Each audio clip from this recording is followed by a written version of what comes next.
Okay, we are live on YouTube.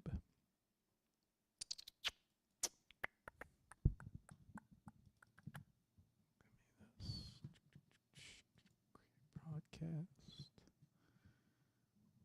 and post.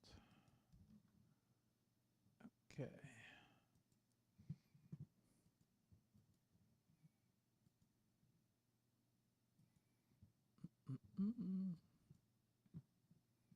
Live on X.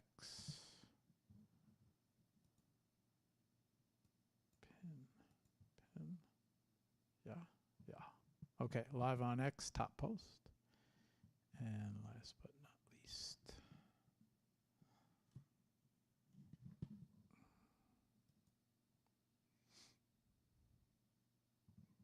okay, live on IG.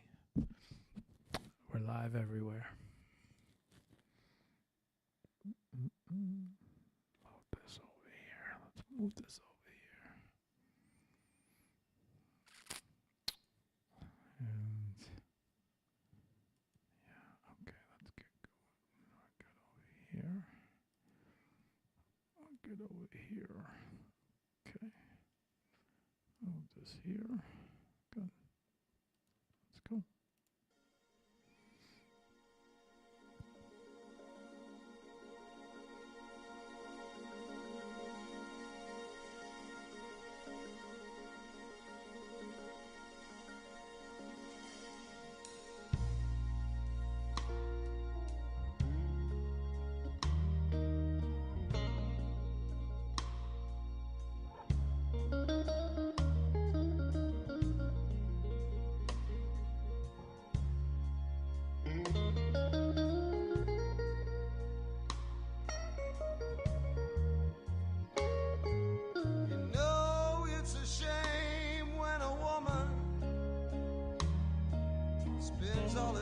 Check. When I am perfectly willing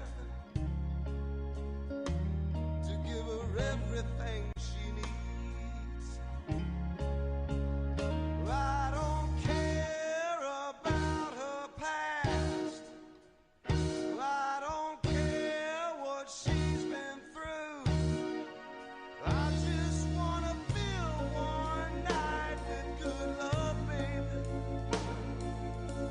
That's all I wanna do. So baby, if you got that feeling, well, I wanna give you that midnight healing. You know what I'm talking about, yeah.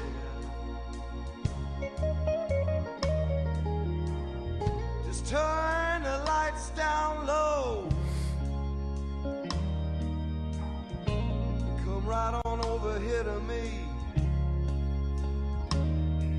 I know you don't want no commitments, baby. I just wanna set your body free.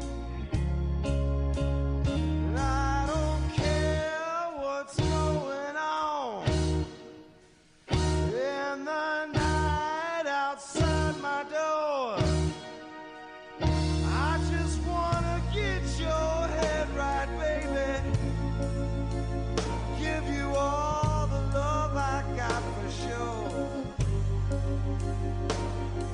So baby, if you've got that feeling, you know I wanna give you that midnight healing. Oh, I just wanna make love to you all night long.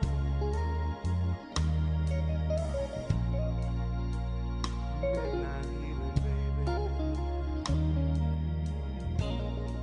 Yeah, you know what I'm talking about. You're not a child, you're a man. Okay. Let me make sure we got a quick audio check. Check.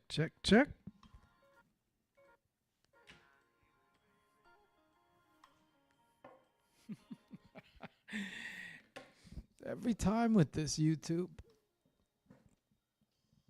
It's like, okay. Give me one. Oh, yeah, we sound good. We sound good. We sound good. Okay, what's up, y'all? Welcome to the Hour of Power, episode 390. We're at 390 already. I can't believe we're at 390 already. 400's almost here. Okay, so let me make sure I got everything up and running. Okay, I do. So for tonight's guest, you guys have met her before. She was head manager of one of the communities, Vitruvio community, on the Vitruvio community show with Linked by Art. We did that on I think it was a Wednesday show. She introduced us to her community, but we never got a chance to get to know her. So there's a lot going on with her. So photographer, cinematographer, NFT artist. So tonight's guest, Pam Voth, who will be joining us. I think we have her live right now. I don't want to take up too much time. You guys know I don't like introductions too long, so I want to get going here. So give me 1 second to make sure everything's good. And yeah, there we go. Okay. And so we got just to let everybody know, we got comments open everywhere. And I always forget to say this, but hello, IG. Nice to see you out there. Okay, Pam, say hi to everybody, Pam. Welcome back to the show. Hey, Mark. Thank you so much. Hi, everyone. It's great to see everybody. And yeah, it's so great to be here. And I have to thank you, Mark, for saying my name correctly. You wouldn't believe how many people say it wrong, but I just so appreciate that you got it right. Thank you. Does everybody say it like Voith or Voth or something? Voth? Yeah, it rhymes with growth, not moth. So it's Pam Voth. Yeah. So and, the first I really day, appreciate that. the first day that we that community show, the first day that we got together, you were like, it rhymes with both, and I never forgot. Yeah, the both of us. So I never forgot that. That never left me, and I have to keep that in mind because I will say Voth. I'll say it wrong because I have a habit of saying it wrong. So I always kept that in mind, but you're very welcome. I think it's important to get someone's name correct. I think it's a sign of respect. So I appreciate it. Pam, welcome back to the show. You first came on the show when we did a community show. Now you're more of an artist feature. So not so much community, but more about you. This is probably the most generic question that I have on the show out of all my questions, but why don't you take a couple quick minutes and introduce us to yourself, talk a little bit about you and your art, and why don't you just introduce us to you? Why don't you take it from there? Wow. Okay. Thank you for that opportunity. Let me just dive right off into the deep end. I'm a photographer and a cinematographer, and I have made my living over the last 20 years doing things with cameras. So that's the short story of it. I have to say my motivation for even picking up a camera really is because the light makes my heart race, and it's really like natural light that I'm drawn to. So I love shooting real life. I always say I shoot real life stories. Story is as important to me as anything. It's like light and story comes together. I know you talk with a lot of photographers probably. If you hear some beeping, that might be on my end. Sorry, It'll end soon. You're looking like, I said, my microwave running? Go ahead. That's okay. I think it'll stop soon. But anyway, You've done photography as well, I think, and I don't know if you remember your very first photograph you ever took, but I happen to remember the very first photograph I ever took, and I think that's kind of one of those moments in time where you're just like, when something hits you and you're just like, there's something so fascinating about it. I was actually on a family trip as a little kid. I lived in Kansas for a while, and I learned in school that the state animal was the buffalo. I'm like, oh, cool, it's a buffalo. But in Kansas, there's no wild buffalo running around anywhere. And so our family went on a trip to South Dakota, and in South Dakota, there's a national park where there are actually wild buffalo running around.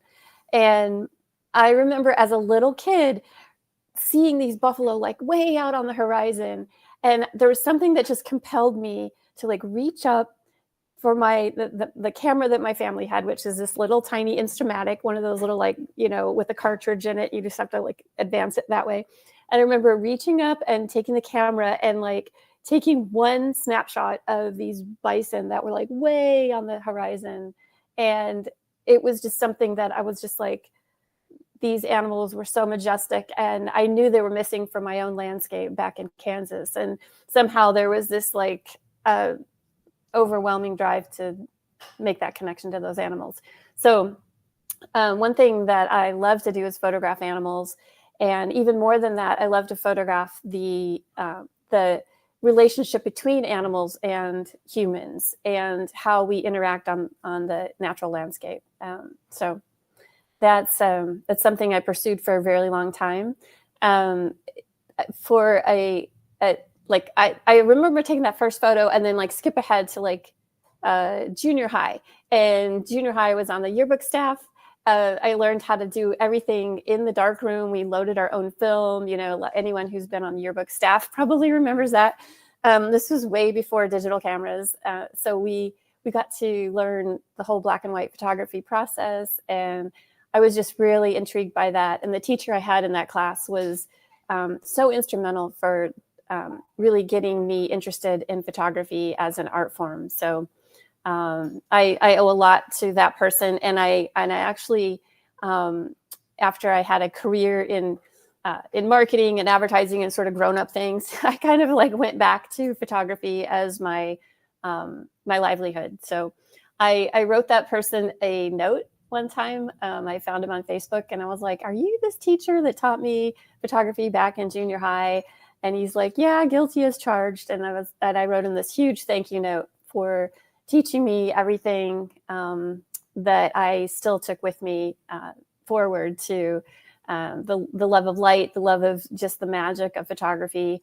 And really, when you're shooting for a yearbook, you're shooting like real stories. You're shooting like that moment the ball went into the basket or things like that. And so I felt like I was, starting my skills way back then of telling stories with my images. So he got a big thank you for that, and was really impressed that one of his students, just one, maybe a couple, ended up doing that professionally. So I did have a career in marketing and advertising for a while. And while I was doing that, we were making 30-second movies called commercials. And so that's what got me over into the movie making side of things. And for the longest time, I was a co-founder of a film production studio with my husband, and we've made several documentaries together. And they've been in art house cinemas across the U.S. and North America, and even like streaming on some of the well-known streaming platforms. So I love being behind the camera. It's hard being in front of the camera like now. Okay. So Pam, we have a lot in common. Okay, let me man, there's so much to talk about. A lot of AI artists, a lot of physical artists, a lot of painters, drawers, digital drawers, few photographers. I don't know if it's because I'm a photographer, cinematographer, or I don't know if I felt like I didn't want to bring on too many photographers, and I'm thinking about it as you said it, and not too many photographers have been on this show. Hmm. One that I could specifically remember. Everybody else has mostly been an NFT artist. Not that I wouldn't bring more on. I do have a few that I would love to invite, but interesting because I said your first cinematographer on the show. Oh man, I got so many questions right now, and I got to stay focused. Okay. Just out of curiosity, I don't want to jump to it too fast, but when you were working in film, cinematographer, did you have to load film? No, when I got into, well, okay, let me back up a minute because actually I took a film class, an animation class when I was in 6th grade. And so, yeah, we had to, we definitely had to load film for that course, but that was stop action animation. That kind of one of those summer school classes you can take, like at the community center or whatever. But when I got into cinematography, that was definitely with digital cameras. So we did not have to load film. Although I did take a short weekend course where we learned how to load 16 millimeter film and, do the whole like clapperboard and all that kind of stuff back and sync sound and all that whole thing. So, yeah. Okay. It's been a long journey. Araflexes by any chance? Yeah. The one for the that weekend course I took in San Francisco, we used Airflex. Yeah. Okay. So I was just curious. That's a question that was burning inside me, but I feel like I'm cheating right now. I feel like I'm just jumping ahead. Okay. So photography. What was your first camera? My first camera was a Minolta XE5, and I remember that really clearly because our family went on a trip, and I was the official family photographer, and so that was my Christmas present, is to get this camera, and I loved shooting photos with it. Since after the Minolta, I got a Canon, one of the Canon EOS Elan cameras, and I shot film with that. I went on this extensive trip to Africa, and I took 50 rolls of film, like one pair of Birkenstocks, and then a couple of shorts and shirts. It was a little bit like most of the room in my backpack was reserved for this film. But yeah, that turned out to be a sad story because go ahead. Because I had asked this professional photographer, I was like, okay, I'm going to Africa. This is my dream trip. Like, what do I need to do? And he's like, well, and he was a professional photographer. He goes, well, you need to take professional film. You didn't send them through the X-ray machine, did you? Well, yes, but the bigger problem than that was that professional film back in the day has to be refrigerated. And I was in Africa in a truck for 3 months. And the film melted. Baked. Everything turned to it looks like all the photos were shot through yellow Jello. Oh. It was the most heartbreaking thing I've ever had happen with my photography. But yeah, I wasn't that good of a photographer, so the loss was huge. But I've gotten way better, and you just have to learn. But yeah, don't take professional film unless you can keep it refrigerated the entire time. I got to control myself this show, Pam, because it's going to end up being story for story, and this show's less about me. I have a saying on this show: less about me, more about you. And every time I say it, I got to remind myself, because I'll end up we'll end up swapping stories for 2 hours. That'd be all right. I can't. This is your spotlight, not my spotlight. So as much as I want to talk about film. So my first camera was a Nikon, and I learned on film. Never learned how to develop myself. That was one thing that I never learned. However, film is kind of self-taught. But I don't want to talk about me. I want to talk about you. One day someone will invite me on a show, and then I'll get to talk. But for now, let's focus on you. Okay. So Minolta.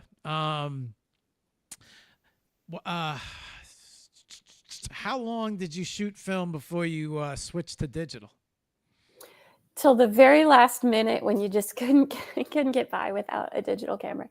I remember I was in 2004. I have this habit of jumping off the corporate ladder. Like I'll have a great corporate job, and then I'll oh wait, I need to go do something else. So in 2004, I did sort of one of those moves where I was a director of marketing at a basically the equivalent of a Whole Foods, but in a smaller town. And I was I really just need to get back to photography. So I jumped off the corporate ladder, took photography classes, serious photography classes, and we were learning with film.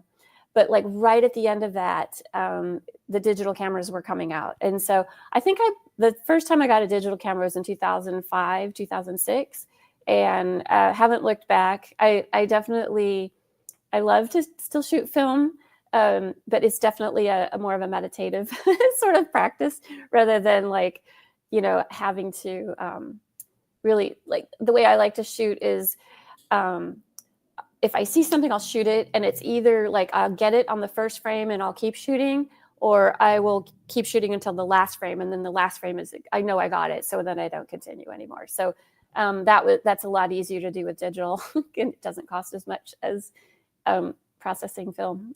So you're one of the few people that I could say this to, but my times have changed. Yeah. Analog times were fun. I mean, I have a whole host of stories that I think I'm going to do a stand-up routine sometime about analog days, because I mean, we got away with so much back in those days when they're it was fun. But well, the nice thing that the nice thing about learning film is that I think you have to pay so much more attention to the details, especially when it comes to exposure, what type of film stock you choose, thinking about grain, where you're shooting at night, shooting in the day, high speed film. You really have to pay attention to a lot of that stuff. Otherwise, your shots won't look the way you want them to, or the way that you expect them to come out of the camera. Today, you pick up a digital camera, it's boom, boom, boom, boom, boom, boom, and you look in the back. What's the first thing you do? Look at the back, and you just move a couple. You don't really pay attention. At least I don't, right? I don't really pay attention to the camera. You just spinning the buttons until you kind of find what you want, and I feel like you lose that everything we've learned from the film days, because now we could just see the image, right? Where opposed to we would have to actually physically light meter and really pay attention to the numbers, the details, the settings on the camera, and then of course it costs a lot of money to have the film processed. And so nobody wanted to process film and have it come out like shit and waste money. So you really, you paid attention to everything.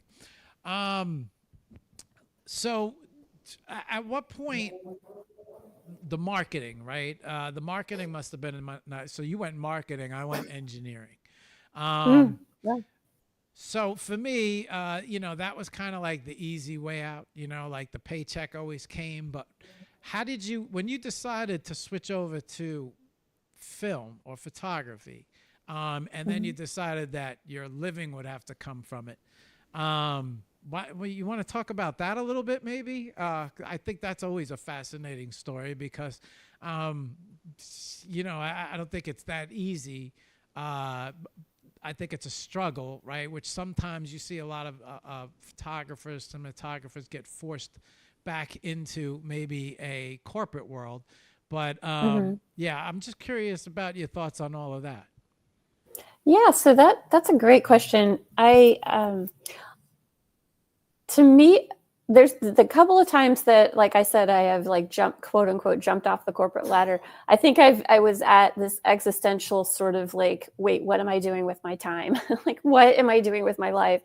This is I'm in at the time I was working for a company called Visa, and a lot of us know that, credit card company. I I'd had this really cool job with an ad agency, and then like the client fired the ad agency, so we all had to find new jobs. And so the job that I ended up with when I was in the Bay Area was at Visa, and it wasn't even like an employee job. It was a contractor job, so like they just hired like 30 of us, like put us in the whatever cubicles, and like it was like really bad orientation, like we don't know who's around us, we don't know what we're supposed to do. It was like right around Y2K, and so like all the computers were gonna like blow up, and like the world was gonna end and all that. So I'm like, oh great, here I am working at this like payment processing company. I'm like, this could be really bad.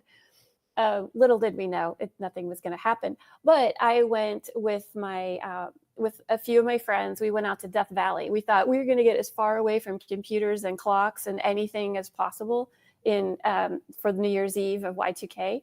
And while we were out there in the desert, just like dancing around a little campfire, being like wild people, I just, at that point, I was just like, what am I doing with my life? I'm working in a cubicle. I'm not even like, if I get a promotion, I'm going to be vice president of nothing. I mean, we don't even make anything. Visa didn't even like make a product or anything. It was just, obviously it's a very important company, and we all need payment processing, especially these days, right? When we've got so many different ways to make payments. But I just really felt like I was like doing something that meant nothing. So I was like, I'm going to make a change. And at the time I decided what I wanted to do was be a wildlife filmmaker. And so that was back in the day when you could just kind of set your sights on something and go, I'm just going to go do that. And that's what I did. So I decided there in the desert that I was going to be a wildlife filmmaker. And because that's what I love to do is living in San Francisco, I would like go to Marin Headlands all the time on my weekends and go look for deer and coyotes and bobcats and everything like that in the fog in the early morning. And, then go back to my corporate job during the week. So I was like, this is just not working. It's like, I really would want to stay in the woods the whole time. And yeah, in that desert, dancing around that little campfire, I was like, I'm going to do it. I'm going to set myself this runway. So I had about a 3-month time frame that I was going to do, because I knew there was a wildlife film festival I was going to go to. So I like socked away all my money. I bought a Jeep, and then I quit my job like right a week after I bought my Jeep. And then my coworkers were like, wait, didn't you just buy a Jeep? I'm like, well, you can't buy a Jeep if you don't have a job. You have to have a job to buy a Jeep. So I had the job, bought the Jeep, then I quit the job. It's like, what are they going to know?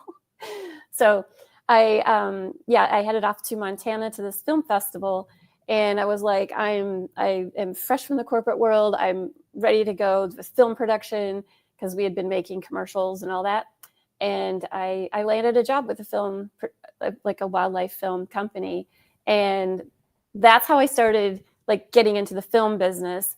It was a few years after that I decided that photography was going to be the thing to do. Because while at the time I joined the wildlife film company, the cameras were gigantic, but the sound equipment was smaller. So like, I'm like, I could carry the sound equipment and maybe the tripod also, but the cameras were like huge, right? Even though they were digital.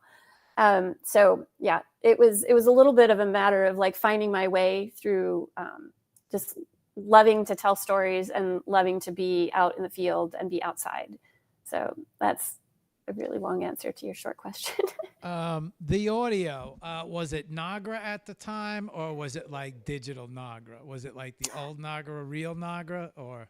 It wasn't real Nagra, but I was part of this thing called the Nature Sound Society, and those guys used real Nagras, like reel-to-reel tapes. And yeah, we would go out in the woods and like get our little shotgun mics and record like that bird over there, or this wave, or that kind of stuff. Yeah, it was definitely a digital recorder. I'm trying to think what it was. I can't remember the name of it. I had it for the longest time. Tascam. It was a Tascam. Okay. Yeah, it was digital. It was little digital tapes. I should have got that. I had the Sennheiser shotgun mics, and like, yeah, I had all that stuff. Okay. I was gonna ask you, were your mics Sennheiser? Yes. Yeah, normally standard. Tascam I should have got, but they, It took me a minute to remember. Nagra started making digital Nagras during. Yeah. Yeah, they had some nice Nagra. I mean, they had to, otherwise they were going to get erased. Okay. What's next? Next question. Oh my goodness. So many questions. Okay.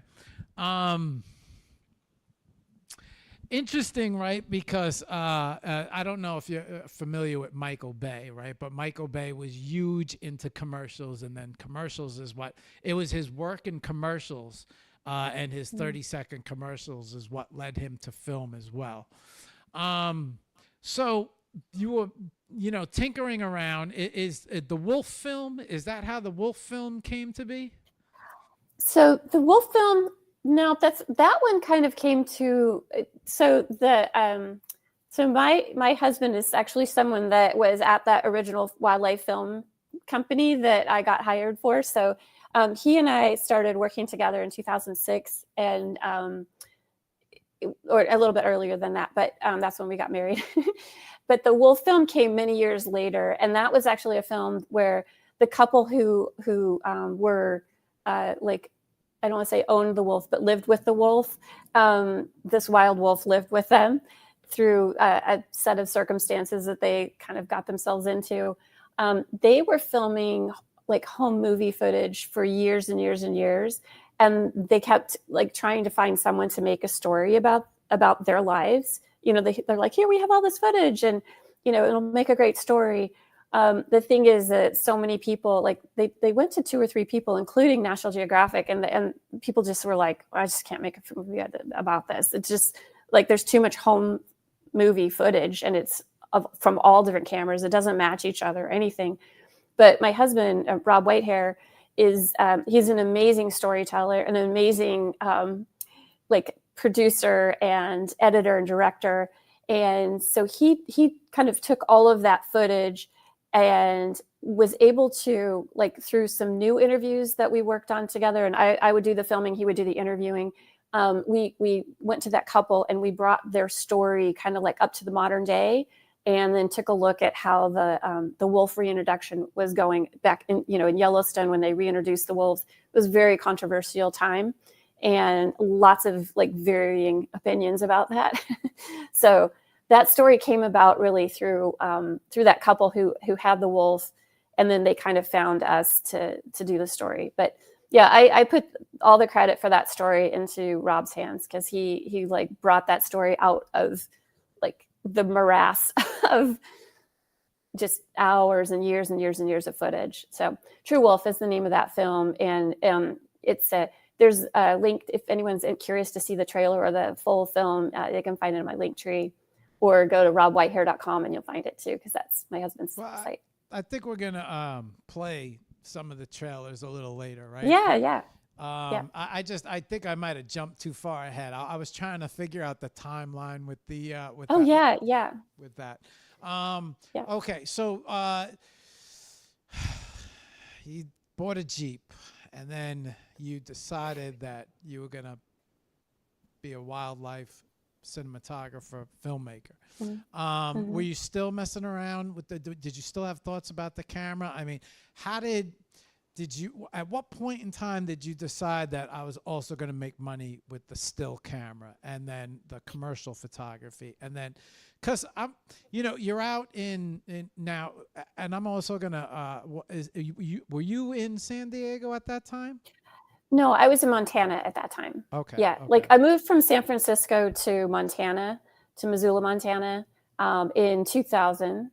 And that's when I started working with this wildlife production company. And in addition to doing sound recording for their productions, I was also doing still photography, as you always need like the behind the scenes, the filmmakers at work and stuff. I'm like, I'll do that. I got a camera. Yeah, you beat me to the question. I was going to ask you. Go ahead.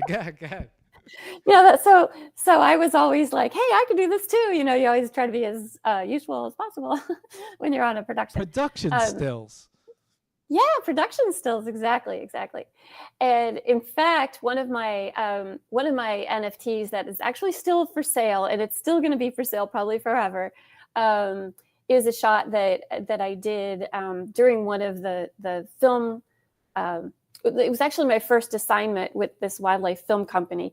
They were doing a multi-episode series about Montana, and one of those episodes was going to be about the Native Americans that have always been in Montana, and like how their relationship to the natural world. And so I got my new job, and they're like, okay, Pam, here's what we want you to do. We want you to go find someone that we can film who is a member of a tribe that lives in Montana, and we want to film them doing the bear dance. And so I'm like, okay, cool. I just moved from San Francisco, my production or my producer hat on. I was like, okay, how am I going to find someone? Well, I went to the media center, the library at the tribal college that was there, it's Flathead Reservation, and got a hold of someone there. And I was like, okay, what I'm looking for is this. And the guy's like, oh, I know exactly the guy. So they got me in touch with this Native American dancer and his girlfriend, and we had a conversation with them and told them that what we wanted to do was have them showing us the relationship that they have to the natural world through a ceremonial dance that he does. So it was my very first assignment to go find this bear dancer, and as it turned out, Rob was filming in full color, in HD full color, watching him do this dance, and I was shooting stills. And this at the time I was trying. He has this giant bear skin regalia on, and I kept trying to get his face because he's a dancer, and I was like trying to get like how he's like feeling, and then I was so overwhelmed with how he just embodied this bear through the dancing and through the music that was playing. I just started seeing the bear, and so then I photographed the bear that was on, like, this bear skin that was on his head, and that bear just came alive, and that's when I started understanding that what I was here to do was photograph like eye contact, like direct eye contact with animals, because that's the very first shot that I did that. And that photograph is called Bear Dancer, and it's on Foundation. It's the second NFT I ever minted. And so it's still there. It's a black and white image. And as it turns out, we found this out afterwards, but that bear dancer is someone who was on a submarine, and he was on the submarine the same time that my husband was on a submarine, and they actually know common people. And it was just a wild amount of connections. And when someone collects that NFT, I'll tell the rest of the story, but it was pretty amazing. It was pretty amazing. But yeah, that was my first assignment as showing up as a wildlife filmmaker, and taking stills. That black and white negative is actually sadly lost to the mystery of, the whole process. So that NFT is pretty special. It comes from a digital file, and it's the only copy that I have now. So sad, but true. Okay. So what do I want to ask? What do I want to ask next? Was it always film production that you were being paid for? That you decided? How do I want to ask this? Was it always film production? Okay, I know what I wanted to ask. So you were in the Bay Area, and then you moved to Montana because of the film production, the wildlife film production, right? Yeah. Okay. And then from Montana is when you went back to San Diego? Yeah. Yeah. I was in Montana for like 18 years. But while I was doing, like, I guess I picked up the camera to do that behind the scenes kind of stuff with the film production that we were doing. But then in 2004, I went ahead and was like, I really like this photography thing. I think I better learn more about it and really go back to the fundamentals. So I took a course in Missoula for like 3 months to like really learn every single thing about photography that I could.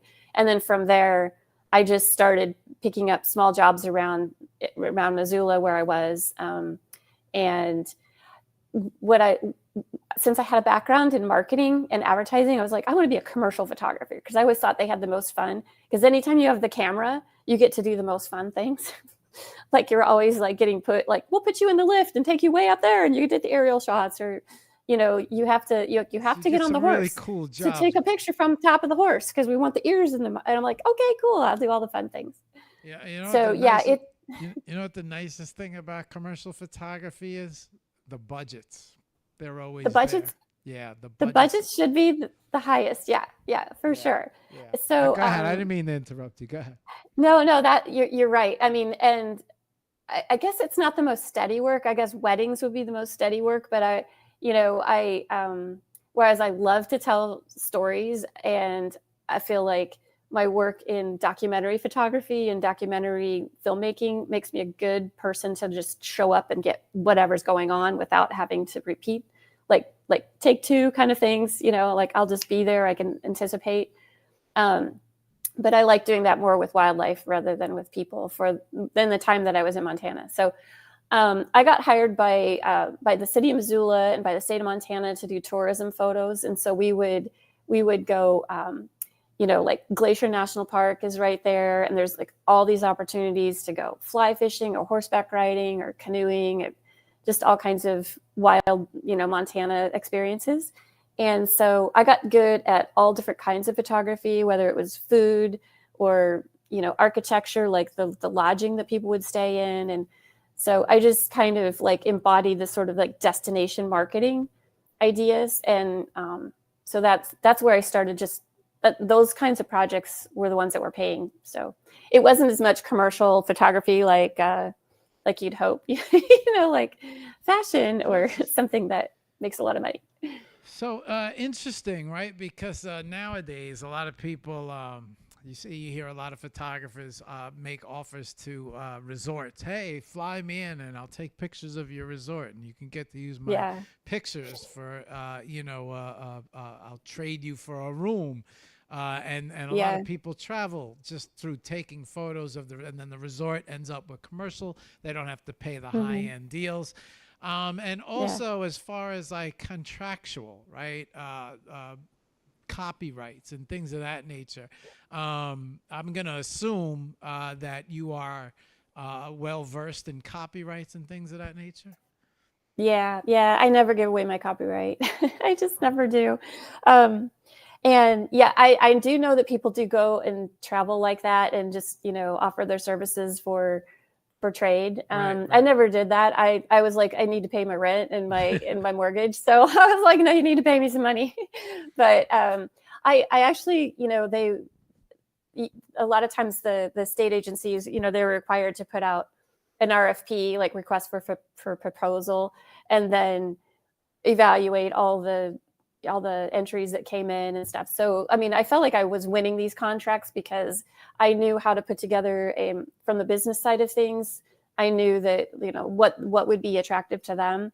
And many times it would be a large image library at the end of the shoot. You don't want to be like, here's your 2 photos, like, no, here's 10 or 15, like really good solid photos, or 30 or however many. And they would be able to use them in social because that was just what they needed to do, and they needed really high quality photos for that. So I went in pitching that what they were going to end up with is going to be a huge library of photos, and they just kept bringing me back again and again. So the clients that liked me best. But I also love taking pictures of dogs, so I did a lot of that just for people who had pet dogs and pet horses. I would be like, I love, again, the animals and people connection. That was always fun for me. Okay. So I was, cause as we're talking and as I'm thinking, I'm saying, wow, you're out in California, right? LA is not too far away. Hollywood, it's all the productions, the sets, the stills. And but now that I'm speaking to you and you're sharing your love of shooting wildlife and animals, now it makes sense how you ended up in Montana rather Hmm. than LA. You know, I was saying there must have been so much work right above you for a cinematographer, but probably Right. not so much when it comes to wildlife. I could now I get why you ended up in the center of the um, country where Yeah. yeah, it's just so much better to probably capture there than not much. Okay. Um, hmm. So 2004, you decided that you're going to take a crack at it with photography.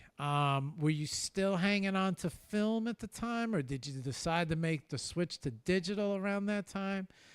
How'd that happen? Digital. Okay. Yeah, definitely digital. Yeah. What was your It had first digital pro camera? let's see, it was the Canon isn't it a 20D? I think I had a 20D and then I had a 40D. Okay, And okay. then I had the 5D Mark Yeah, yeah, 5D yeah, yeah. Mark III. That's what I still have my 5D Mark III right now. And I keep looking at it. You know what's funny is there's a piece that fell off of it. I have I it on my desk. But the little top thing, yeah, yeah, yeah. that tells you are you in manual or aperture priority or shutter priority. That thing popped off one of these days, and I was just like, "That's okay. You can still tell." Mine, I So, shot mine until the shutter stopped. ugh, I hope mine never stops. I shot I mine wish. until it stopped working. But my first Oh, digital pro camera was a Fuji S1 Pro. Uh, oh wow. yeah, that's when I had a Nikon had a Nikon still camera. I mean, I had a Nikon film camera, and I had all of my lenses were Sigma and Nikon glass, Mm-hmm. and I had an opportunity to switch over to a S1 Fuji Pro, and it was perfect because the lenses, it was the same lens Oh, good. connections. So I didn't have to get all new lenses. Not until I bought my first Canon, and I think my first Canon was the 20D, and then I upped to the 5D. Uh-huh. Yeah, I shot that 5D Mark III until that thing shut down. Yeah, Yeah, yeah. until it didn't stop no more. Um, Right. okay, so you make the switch to digital, and I now I got to imagine that you recognize the power of digital because there's no more rolls of film. There's no more refrigerator, putting your film in the refrigerator. There's no more worrying about the exposures. Now you got the Mhm. digital back, and you could pretty much fire away as much as you could possibly press that button. You could take a lot more images on digital. And then, okay. Yeah. So, favorite lens? Well, I'd have to say probably the 24 to 70 2.8 L series lens is my favorite. I go to that all the time. Okay. But yeah, um, my long lens is also very much a I favorite. love my long Um, lens. I love it. yeah, it's like My 70 to 200, but yeah, Yeah, yeah. I love that one. I love that one so much. It's when I'm traveling, I try to take all of them, and then I end up like not using all of them, but I'm really glad I have them, and it just makes me stronger for carrying all that glass around. For some reason, I also loved my 1.2 50 millimeter. Mm. I just some re- but I'm going to imagine that you like to really get up close and personal with your subject. You must love that macro on that 35 to 70. Was right that didn't that 35 to 70 have a macro on it? So it's the 24 to 70 that I have, but 24 to 70. That's it right. does, yeah, it does have a macro. Yeah, it does have macro if you get up close enough. Right, But right. yeah, I've shot some macro with it. Um, it's not the thing I shoot all the time, but it's nice to know it's there when you need it. Okay. Okay, so you decide to make this switch, right? And now you're studying photography. I'm going to imagine at that point. Is that when you learned contracts and copyrights, or was it before that? They tried to teach us a bit about that. Yeah, nobody wants to hear about I that in the beginning. Yeah, no. I have to say they weren't great at teaching the business side of things, really. They were just like, it's your heart and soul and all that, I was like, okay, but I want to know how to use all the studio lights and I want to know like all this stuff. So there were some business courses in there, but I think I learned more from being on the advertising agency side of things when we were hiring photographers. Okay. Because about like how long you're going to be able to use the images and, like, yeah, right. Yeah, all that Right. sort of stuff. And introducing that sort of thing to the people of Montana, they're like, what do you mean I can't use them forever? I'm like, what do you mean you're going to use them forever? No. Oh yeah, that must be an interesting conversation. Yeah. I ended up finding some flexibility. We both did on either side, like I always have copyright and you can keep using it, but I still own them. Yeah.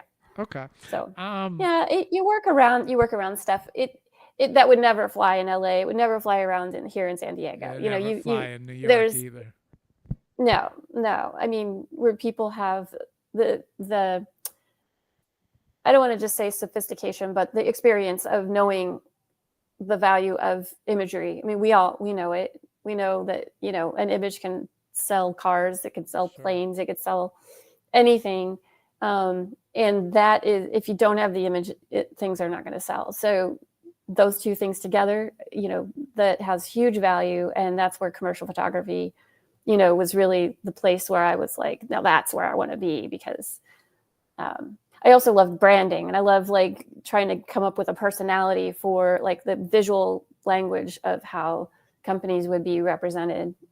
Even if it was like just the organic food that I was photographing, or whether it was, someone who's, I don't know, like with the resorts and stuff like that I worked with. I mean, each one has their own personality. So you just try to make that come through in the pictures and keep shooting. Okay. Let's see. Where do I want to go from here? Okay. So you started to take the photography very seriously. When did you say you moved back to San Diego? So, well, I moved to San Diego in 2018. So that was yeah. later. Okay. Yeah, much later. So I was in San Francisco for a few years. Prior to that, I was in Chicago. So Chicago and San Francisco was where I was working in at like J. Walter Thompson and big ad agencies, and just like giant cities. I was like, I really could use a break. So yeah, when I went to Montana, I was like, wow, this is different. I'm gonna stay here for a while. So yeah, I was in Montana for 18 years, and then moved to San Diego. So this is my first round going to living in San Diego, but I have family here, so visited a lot, and it's nice to be here in the winter. Yeah, my friend moved to San Diego. He loves it there. He's trying to get me to move there. Every time I talk to him, so what's up, Pete? Living the dream. That's what he says to me every single. That's right. Living the dream. Okay, so San Diego was the last 6 years, correct? I got that right? Well, yeah. Last 6-7 years, right? Okay. So the film work. When did the film? It seems like the 3 films came in towards the end. When did the film? Mm-hmm. Yeah. When did the? Okay, so I'm trying to get that little chunk of space of time from. So 2006, 2004, 2006, and then to 2018 in Montana and Chicago, right? Well, Chicago was before that. Yeah, okay, Chicago was before that. But so the first film that I worked on that I was a cinematographer for, that was in say 2006. Okay. And it's a film called The Little Red Truck that my husband and I made, and that's kind of like kicked off our production company together. And it was the story of the Missoula Children's Theater. And it's an international touring children's theater. I always say it was kind of like filming wildlife because you never know what the kids are going to do, but they don't bite or scratch usually. So like animals will bite and scratch, but the kids usually didn't. But they still were very unpredictable, and you never were sure what they were going to do, but you always had to be like ready. It was a documentary film about their project. So that film really kind of kicked off our film career together, where I was a cinematographer and producer. After that one, that's when we worked on the True Wolf film together. But then after that, we worked, well, there were a few other smaller commercial projects and different things, but the film called The Ecology of Jazz, that's what we call a post-doc film. It's more of an art film. And for that one, that kind of, I accidentally came up with that project because there was a guy in Missoula that would bring major jazz musicians and jazz acts to his living room in Missoula, Montana, like on their way crossing the country. And I'm a huge jazz fan. And we found out that this was going on. You could just like get on the email list and go to this guy's house like once every couple months and listen to amazing jazz artists like in his living room. And I was like, oh my God, I got to film this. This is crazy. This is like the rent parties back in New York, like back in the day, just, if you wouldn't believe how major these jazz players were. So I was like, hey, can I film this? And the guy was like, sure. So I would set up my cinematography in the back. And after filming, I don't know, 10 or 12 of these concerts over a couple of years, I found out that there was a grant that I could get through the Montana Film Office to make a film out of this whole thing. So I applied and I got the money, and I was like, oh no, now we have to make a film out of it. And what we found out is that asking an artist who's like a musician to, after they're finished playing their music, to then, okay, now talk to me about your art. Like it sort of took away the magic of what we had just heard them do, because their art is saying what they're saying through their music. And to say what they're saying through words just was not it. And we weren't able to like come up with a story for that. So we took it in a whole different direction. My husband was like, okay, because as I said, he's like an amazing director and storyteller. He's like, we're going to juxtapose, this relationship with, it's going to be the convergence of nature, art, poetry, and love and jazz. And all of these things together come together in this black and white film that intersperses black and white footage of nature with poetry going on, along with a musical number that was filmed in this guy's living room by these major players. And this meeting of the words and the music, like that just made the whole thing into a piece of art, instead of like, here's a documentary film about this guy who has jazz in his living room, because that's not as interesting as what we came up with. So that film's called The Ecology of Jazz. And it played in New York. It played at the New York Jazz Film Festival and a couple other film festivals. But yeah, that's one that's really amazing. I won an award for the best cinematography for that one.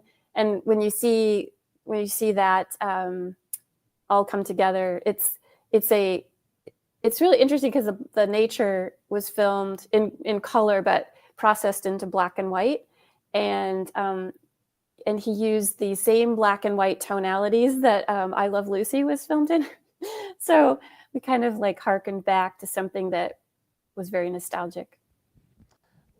You must have been in your heyday when still cameras had the ability, all of a sudden had the ability to shoot film. I guess video, but I mean, I still. Yeah. When that switch Footage, happened, yeah. I hate saying I don't like video because I don't feel like it's video when you're shooting. Yeah. Because of the lenses, they just, when you got the right lens on it, it changes the whole perspective of. But I mean, refresh my memory. Did that Mark III? Did that shoot that shot? It shoots, yeah, it can shoot video. Yeah, it can shoot video. A lot of times, That was the first. uh, That was the first one that they released with the full chip with the vid. And I think if you turned it too quick, it had like a jagged. If I yeah, a right, is rolling that? shutter. Yeah, Yeah, yeah. Do I yeah, that remember that that? could be a problem. Right. Yeah, and it could also like I don't want to say like overheat, but it would Oh, like that's burn through right. It got really battery. hot. Yeah, Yeah, yeah. yeah, yeah. So I did use that camera for part of what I filmed. We also have a Panasonic GH4 that I used, and then since I filmed over the course of several years, there was a couple other cameras in there that I was using. I don't know if it was the AF1, um, the HVX. I don't think we had the HVX 200 at that time, but yeah, we had.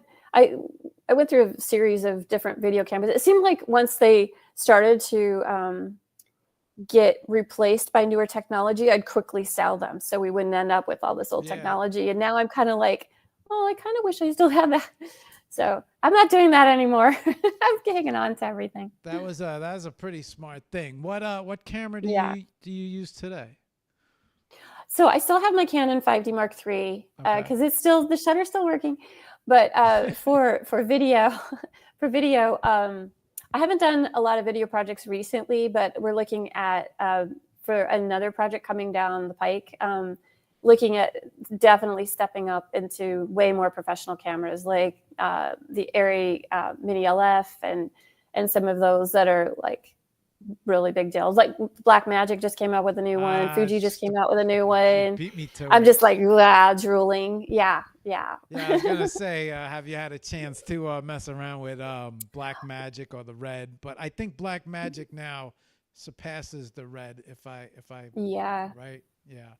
Yeah. Um, Yeah. I think go ahead, go I ahead. would say I would say so. Yeah. I just went up to LA in July of this year to the Cine Gear that they had up at Warner Brothers Studios, and oh my gosh, it was so much fun. They just had all the gear out and all of the lighting, everything, and you could just get your hands on it. It was overwhelming, but yeah, very fun. Go window shopping. Okay. So the film projects, 2006 to 2018. Do I? Or was there Yeah, anything else in there? That blank right there. yeah, that blank. Well, up until 2018, yeah, I was still shooting, commercial photography, Okay. and sometimes the clients would want like a marketing video or something like that. So I would shoot those. So yeah, it was kind of a combination of that. Those aren't really on my like IMDb kind of thing, but Right, right. definitely little projects to get by. And then in 2018, we took a break from doing our own film production company and did a startup where it was meant to have people live stream nature and do it on an app that we had built and everything. And it was kind of really bad timing for a project like that. I mean, it was a really good idea. It was really like a very popular idea, but the fact that we were asking people to take their camera and go out and show us nature, and then lockdown happened in 2020. Bad time to ask people to like leave their house and stuff. So that was just kind of a misfire of scheduling. And then the other thing is that the people that we were asking to take their cameras out in the field, a lot of them, the idea was we wanted people to tell stories from their own doorstep, like around the world, and not just have it be like, only the BBC can go to your country and tell your stories. No, we wanted the people in those local places to tell stories from their own perspective, their own storytelling style. But the problem was that the connectivity of taking a phone out and hoping that you're going to have like solid signal in these very remote places, that's not here yet. It's still improving, with Starlink and all those other things. It'll be better in a few years, but yeah. So that was a little bit of a break in there, and that takes me up to your next question is, how did I get into NFTs? Bingo. you're not allowed to run the interview, Pam. I was like, You know, Mark, are you going to ask me about NFTs? you're not allowed to jump my questions like this. Sorry. It's Okay. like you're in my What's head. your next question? Okay. So, yeah. I was going to imagine, right? 2018, 2019, 2020. At what point how did you stumble onto the NFT scene? Well, okay. So there was another little bit of a chapter where, you know how much I love taking pictures of animals. Okay. I had this sort of minor detour of like, okay, I want to take people on safari. And so I started putting that thing together. But then it was like, we got to sell the house and move to San Diego and all that kind of stuff. So I did end up taking a group to Botswana and a group to India, and the most fun ever, right? Like if you could just put me in a Jeep all day long and photograph animals, I'd be so happy. I would just be like, I won.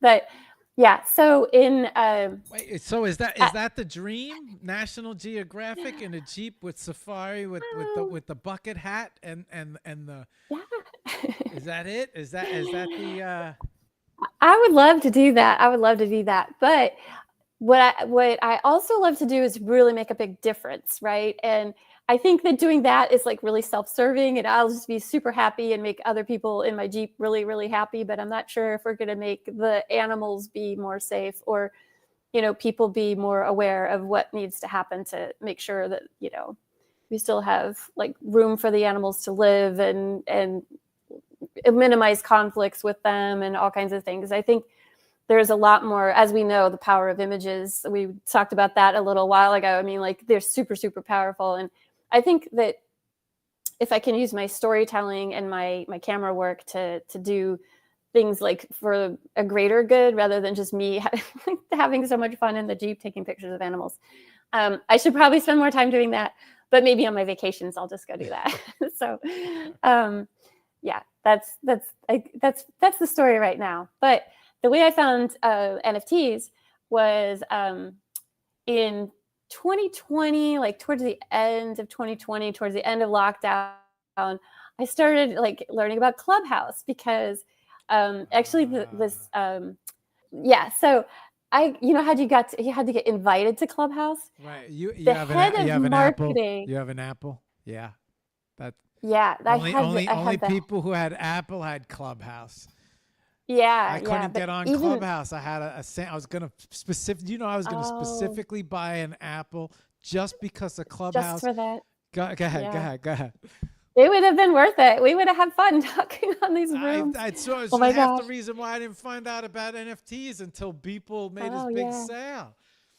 Yeah, I heard everything was going on Clubhouse, and I was like, I got to get on Clubhouse. And they were supposed to launch it for Android, and they never did. But go ahead. I just go. You keep going. Yeah, no. So I was listening to Clubhouse, and you know it was so much fun because it harkened back, like we were talking about, like the analog days when it was so fun. There used to be something called a party line, and you could actually like use your landline phone and like dial a number, and then you're sort of in this like echoey chamber of like all these different people talking. You don't know who they are. It's like really weird as a like when you think about it, like that's what was going on. But now we're doing that right on Twitter Spaces and on Clubhouse. That's where it really kind of started. So I was listening to all these rooms with photographers in them, and I kept bumping into these like NFT rooms. Like, what are these stupid NFT rooms? I want to get them out of my way. I just want to talk to photographers. But then all the photographers were in the NFT rooms, and so I'm like, all right, what is this? So so then I found, you know, I did a Google search for that. There's I think it's Lindsay Adler did a three video series for Adorama that she's like, let me tell you what NFTs are. And she like went through it all, like 101, 102, 103. And I just watched those videos and I'm like, it clicked. I got it. I understood exactly why they're so cool.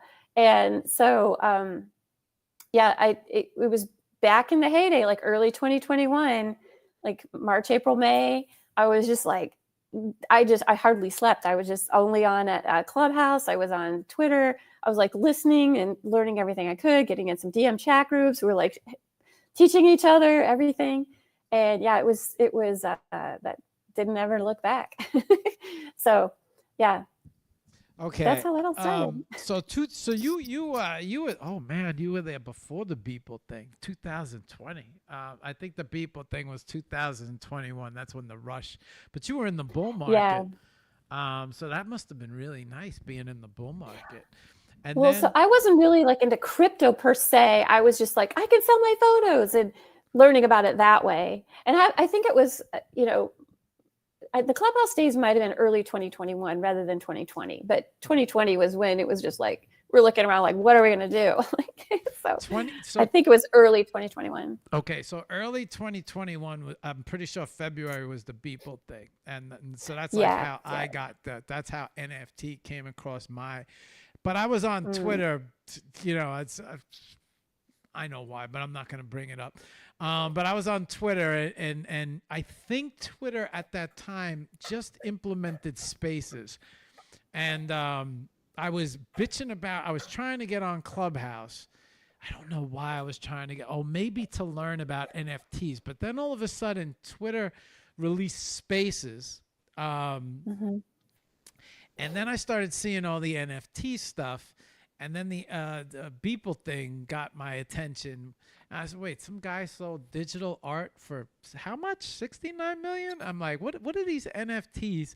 And then I would always see on the side of the Twitter pages, right? NFT space, NFTs. And I said, all right, let me start going in. I was going to these spaces. But most of the spaces were about projects. 10,000 collections, this collection. I mean, I didn't know anything that was going on.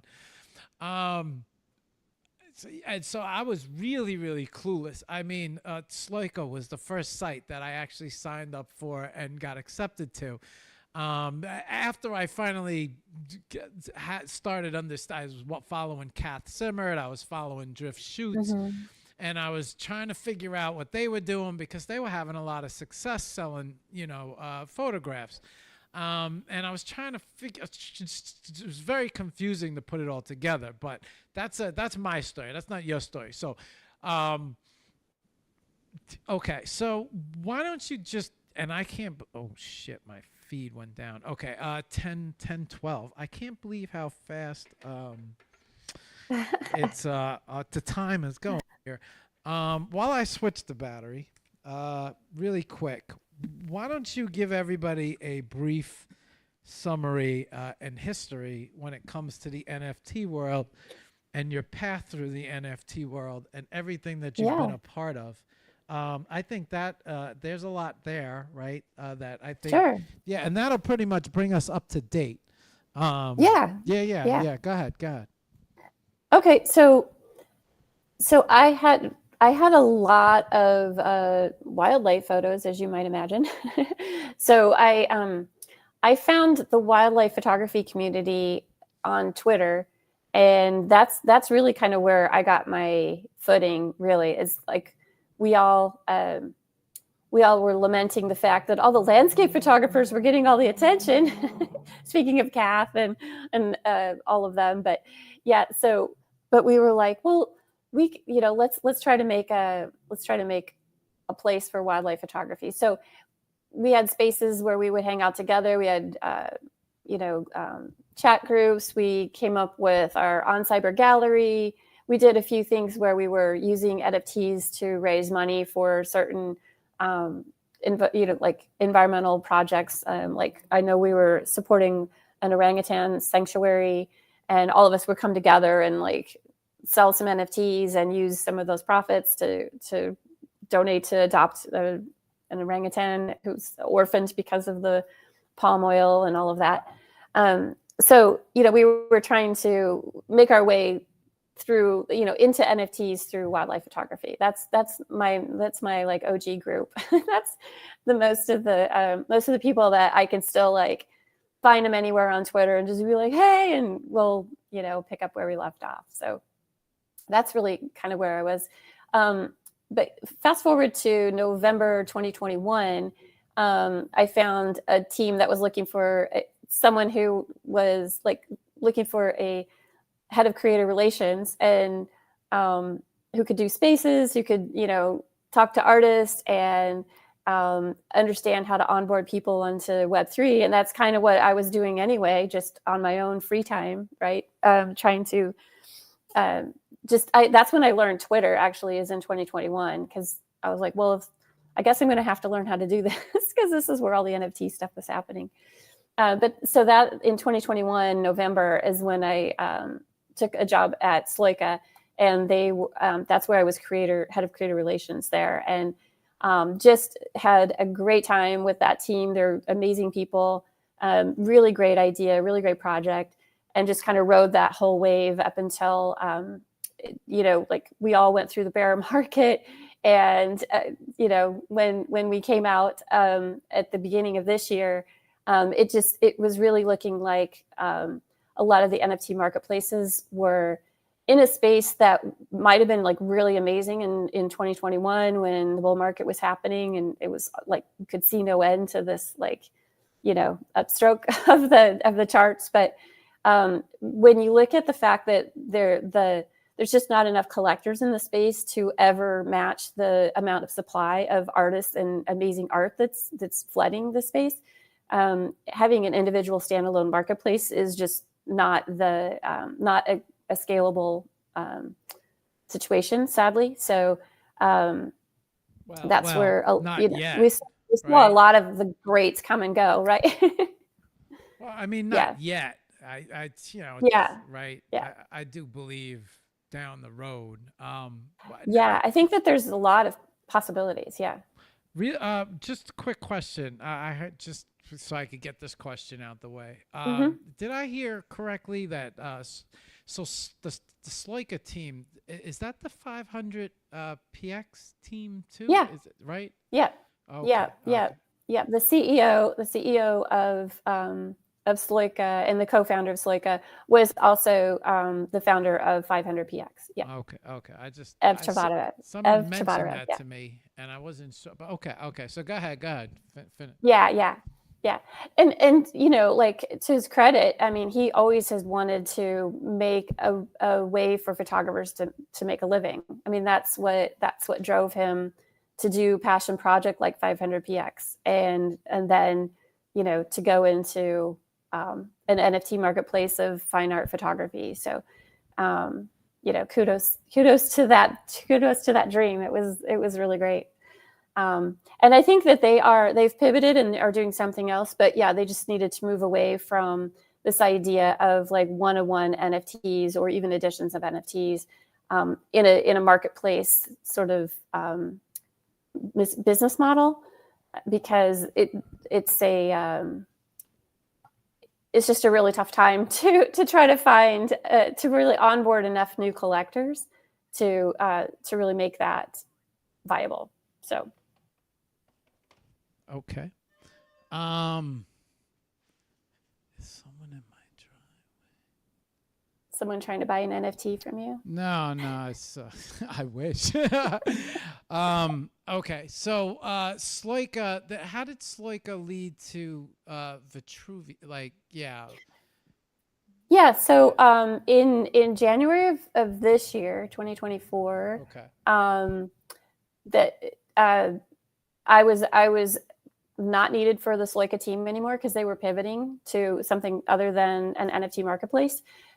So I was a free agent and had been really interested in Vitruvio, just like as a passive observer, because I was always keeping track of like what are artists doing now to make a living.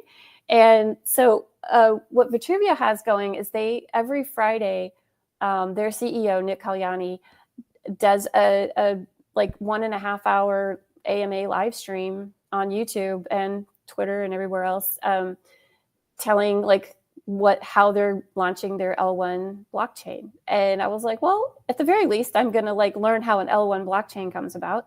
And L1, of course, for people who are not familiar, is like blockchains have several different layers.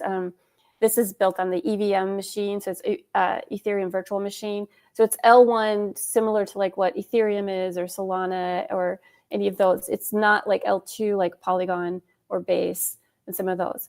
But with this L1 blockchain, there's they've worked it so the gas is very, very low, and that's sometimes a big problem on other L1 blockchains, is that the gas and the miners are making all the money, like with all these high gas transactions.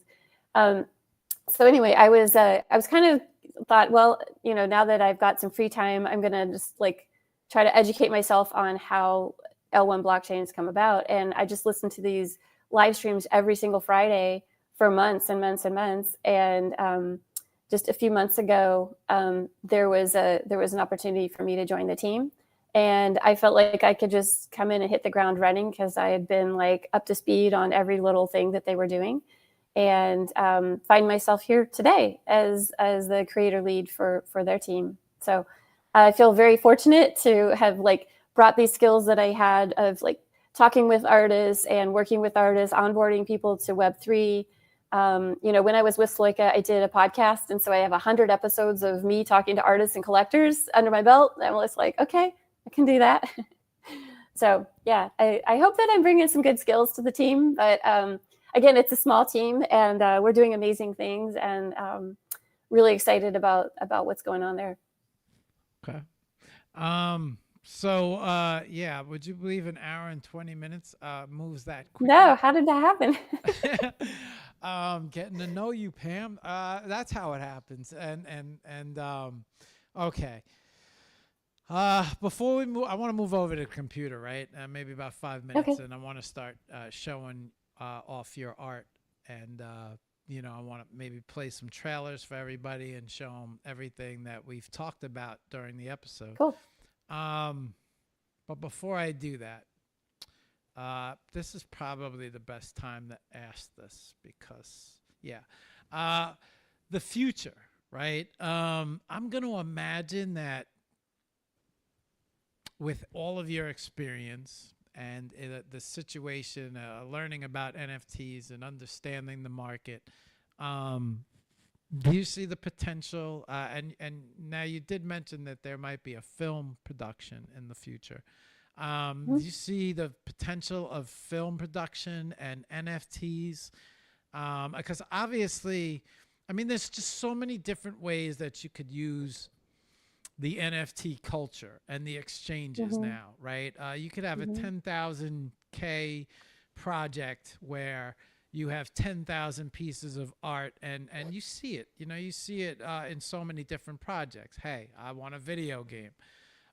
So I'm creating a video game, and this is my collection, and this is my, here's my what do they call that thing? This is my Like PFP? No. Or This is my list of this is, oh my God, they all say it. Why is it not coming to me right now? You have a like attributes or something, like the superpowers? No. On your website, you have a project. You have a list. What do they call the list? This is my roadmap. You see Roadmap. Yeah. right? You see it all the Like a time. list. I Timeline, said, yeah. there's so many words, so much lingo. You know how long it took me to figure out what rugged was? So do you see the potential now for the future when it comes to films? Like, do you think NFTs can be used to produce a film, or a PFP project can produce a film? Or do you see the potential for ways where maybe you can fund projects or fund your photography career, or possibly fund a film? Hey, this is my roadmap. This is what I'm looking to do. I'm doing 1,000 collection, or I'm doing a 10,000 collection. Or, I mean, what are your thoughts on all of that? Yeah, I'll just let you go with that. Yeah, well, it's interesting that you asked that, because I've seen some projects try to do that, try to like raise money through an NFT project. I mean, we had Stoner Cats, we had, some other projects where you get people to buy in an NFT, and then like the film is kind of made for them, and then but the film doesn't go like show business wise and go like everywhere to make even more money outside of that circle. So one thing that Vitruvio is looking at doing, and not to be a commercial for Vitruvio, but they are taking a look at how NFTs can be involved in actual film production.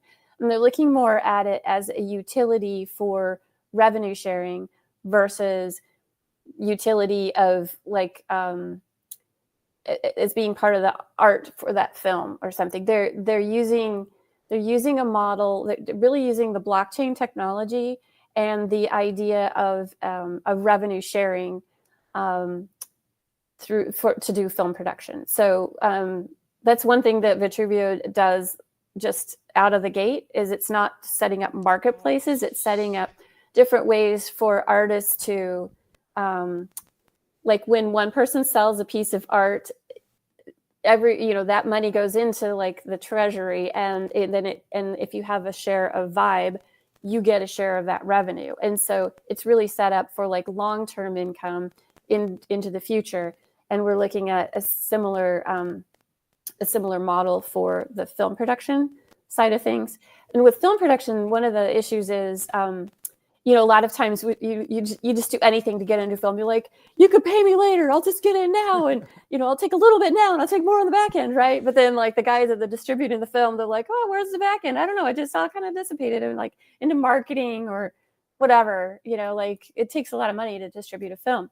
So if you can kind of get a handle on those funds that are part of the distribution side of film, and you can using blockchain ledger technology, right? That those profits that are, you can track the profits. And if you have one of these NFTs that gets you a share of those profits, that's the way that, that this blockchain can be used for film productions, major Hollywood film productions in the future. So we're just on the very like starting lineup for that kind of thing. And just with the point in development that Vitruvio is right now, we're right before listing our tokens on a centralized exchange. So like that's all moving like fast forward really smoothly and fast. But once we get on those centralized exchanges, then it's like rock and roll and it's all systems go. So I'm really excited about it because I think that revenue sharing and using NFTs for that versus like the art part of it and everything. I think that there's probably people out there with a brilliant idea and a brilliant plan that maybe that side that could work. We're just looking at it differently, and they're not actually. They are tokens, but they're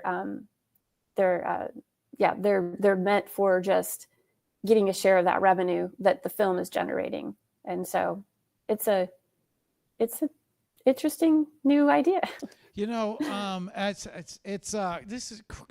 is crazy that we're having this conversation. I saw a post by Nick earlier, and he talked about how he was just got back from California, some movie businesses, and so I wasn't even thinking about that as we were having our conversation. I was strictly thinking in terms of, if I sat here and spoke about my film background, we'd be here for another 2 hours. So, it's just interesting because I was curious about that. I was curious about, I have a lot of ideas for photography projects. And the NFT space kind of made me think like this might be a good space to fund, right? And you see a lot of that, but it's just crazy. I saw the post he made, and without thinking about it, and I'm saying, wow, I'm not a coincidental person, right? I don't. Oh my God, that's luck. Oh, that's a fluke. Oh, it's like I believe you manifest exactly where you want to be. Our thoughts, what we think is what we become, right? And so interesting how you've landed. I find your path very interesting, right? Because it's not like you went to marketing, and it sounds like you didn't go to marketing and end up like in marketing. You kind of learned how to work the contracts and how the photographs were used, but yet you were always a photographer, right? and then you kind of moved through that scene, moved into the film scene. Now you landed in the NFT scene. And then, you kind of, whittled your way through Sloika, and then Spaces, right? And then here landed with Vitruvio. And we're talking about films.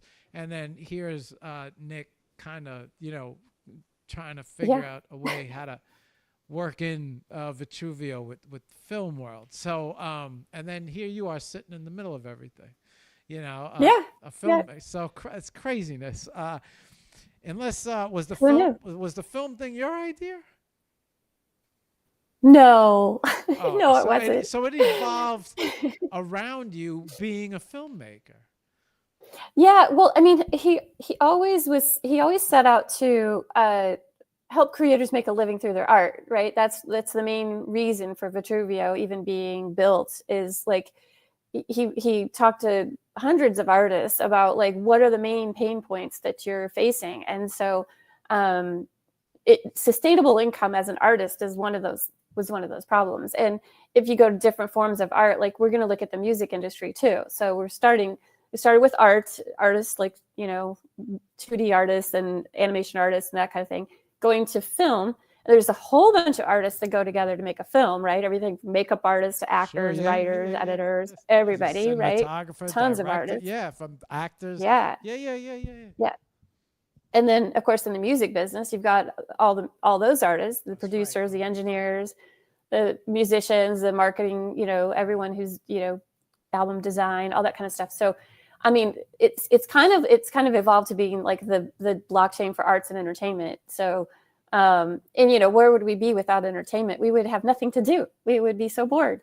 So, I truly believe art is absolutely a necessity of life, because we need music, we need art, we need film, we need poetry, we need writing, we need all those things to make our life rich. And so, I love using my skills, whatever skills I can bring to the party, like let's keep it going and make it good for everybody. So, but he's really going about it saying like the community, if the community succeeds, then everyone will succeed. The rising tide lifts all boats. That whole idea. So when he started like coming up with this idea of how revenue share could work, no matter what piece of art sells, everyone who has a share of that revenue gets a little bump every day. So, and with films being such, $1 million projects and $2 million, $3 million projects, I mean, films are in hundreds of millions of dollars, but some of the ones, we're going to start with are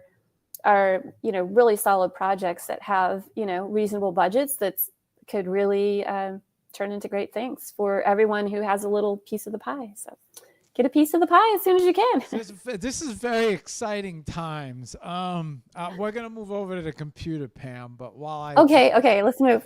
while I do, we're gonna continue to keep talking. But I find these to be very exciting times. All of this technology and art coming together.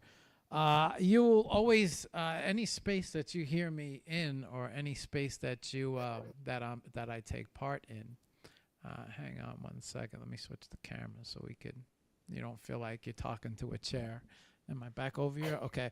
Any space that I'm in, right? Let me re-rig these. Let me get full screen. Yeah, full guest. Okay, full screen. And full art screen. Yeah, okay. Good. Okay, so any space that I'm ever in, the first thing that I always say is I always feel like, okay, perfect. You're here. Yes, okay. Let me make sure this is right. Okay, good. We'll bring this here, and then we'll bring up your website first. Let's start there.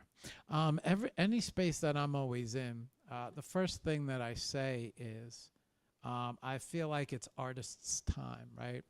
Artists, I feel like they're the ones that get abused the most.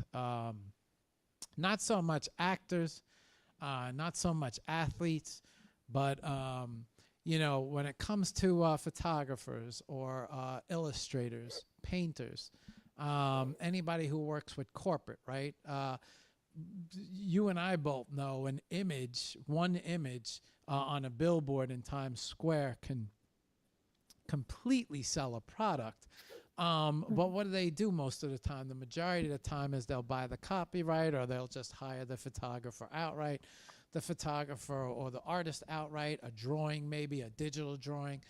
And most of the times artists will just sell their work, take it, but they will make a fortune off of that piece of art. Magazines, ad revenue, right? They'll make a fortune off of that. Look at the vodka ads. If you remember the Absolute ads, right? How many artists did they have? And they got artists to come in and, oh, give us your representation, and nobody saw revenue. A musician makes a song goes, they play it in London. A musician sees a piece of it, a piece of that song. Actors, when it comes to residuals, right? Let's say a network picks up Seinfeld or Cheers. They play, right? And every time an episode or a movie plays, an actor sees their royalties check. But you don't hear much when it comes to royalties, when it comes to photographers, unless the photographer really knows what they're doing and they understand copyrights and they were hired. But that's not what companies will look for. Companies always look for the cheapest possible way that they could get their hands on that art. Everybody's been terrified about AI art now. AI art, right? That's going to wipe out all the artists when it comes. Why do we have to use artists when it comes to AI art? But at the end of the day, if you like an artist's particular style, you're going to want that artist to come in and work for you. So yeah, it's. I've always said in Spaces that I feel that artists are the next big thing. You know, I feel like artists are the next big thing. Athletes. I kind of feel like, it's past. I feel like actors are kind of like we're past the actors. But now I feel like artists are starting, and then the NFT world, you got all of these artists. Artists are learning, and now they're able to control and now there's actually a sustainable way for artists to kind of make a living. Maybe not so much now, maybe it's a little bit of a struggle now, but as crypto has grown since 2017 and way before that, right? When first Bitcoin launched, right? But it hasn't gone nowhere. And if you look at the charts, it continues to go up and up and up and up and up. And NFT art is kind of like, everybody bitched about crypto being the oh my God, that's only used for black market, and people use crypto for bad things. It's bad, right? But yet artists came in and started utilizing the crypto market, in my opinion, as the first solid foundation. The cinder block foundation of crypto. I mean, if you look at any of these chains, or you look at all of these coins, and then look at where these marketplaces are building and all of these transactions that are taking place between artists and selling art and putting art up. Artists, and even through the bear market, it's proven that the bear market itself, artists didn't go anywhere. They stayed. Right? Marketplaces went up, they came down, they crashed, they disappeared. Projects came up, they came down, they disappeared, they crept. But artists continued to chug through even the bear market. And now it's, the bull's coming back. And here the artists all sitting here waiting with their pieces of work up, right? But nobody left. The artists stayed. The artists continued to create. The artists didn't care. They didn't want to hear nothing about it. And so I felt like the artists were the first people to really lay that cinder block foundation for cryptocurrency and gave it a solid financial, legitimate use where they, hey, I can make my living off of crypto. And so I'll say that in every space and every time I talk. And just sitting around seeing how everything happened. I'm excited, right? Because I'm an artist, you're an artist, so I see all this potential. And now we're talking about how films can possibly be funded, how royalties could be spread throughout all these different artists. And what about no more middleman? You know, there's no more Right. middleman. Everything is through smart contracts, digital wallets. You just give, you just, hey, what's your digital wallet? And as the film, creates revenue, you're going to see it's written in the smart contract on the blockchain. Right. So you're going to immediately get your payment. There's no more chasing anybody down, no more misuse of the funds. All the funds are redirected right to all of the artists' wallets. So, I mean, I'm excited about this. Okay. I have your website up next to you. Let me make Oh, yeah. myself a little bit smaller. And let's kind of go through everything that, now, you said animals, right? Happen to be your love. So I'm going to bring up some of these shots of yours. Let's see if this, it works perfect. Yeah, if you click on the word animal on that front page, you'll get to the animals. So right now I'm just kind of flicking through some of your work so everybody can see. But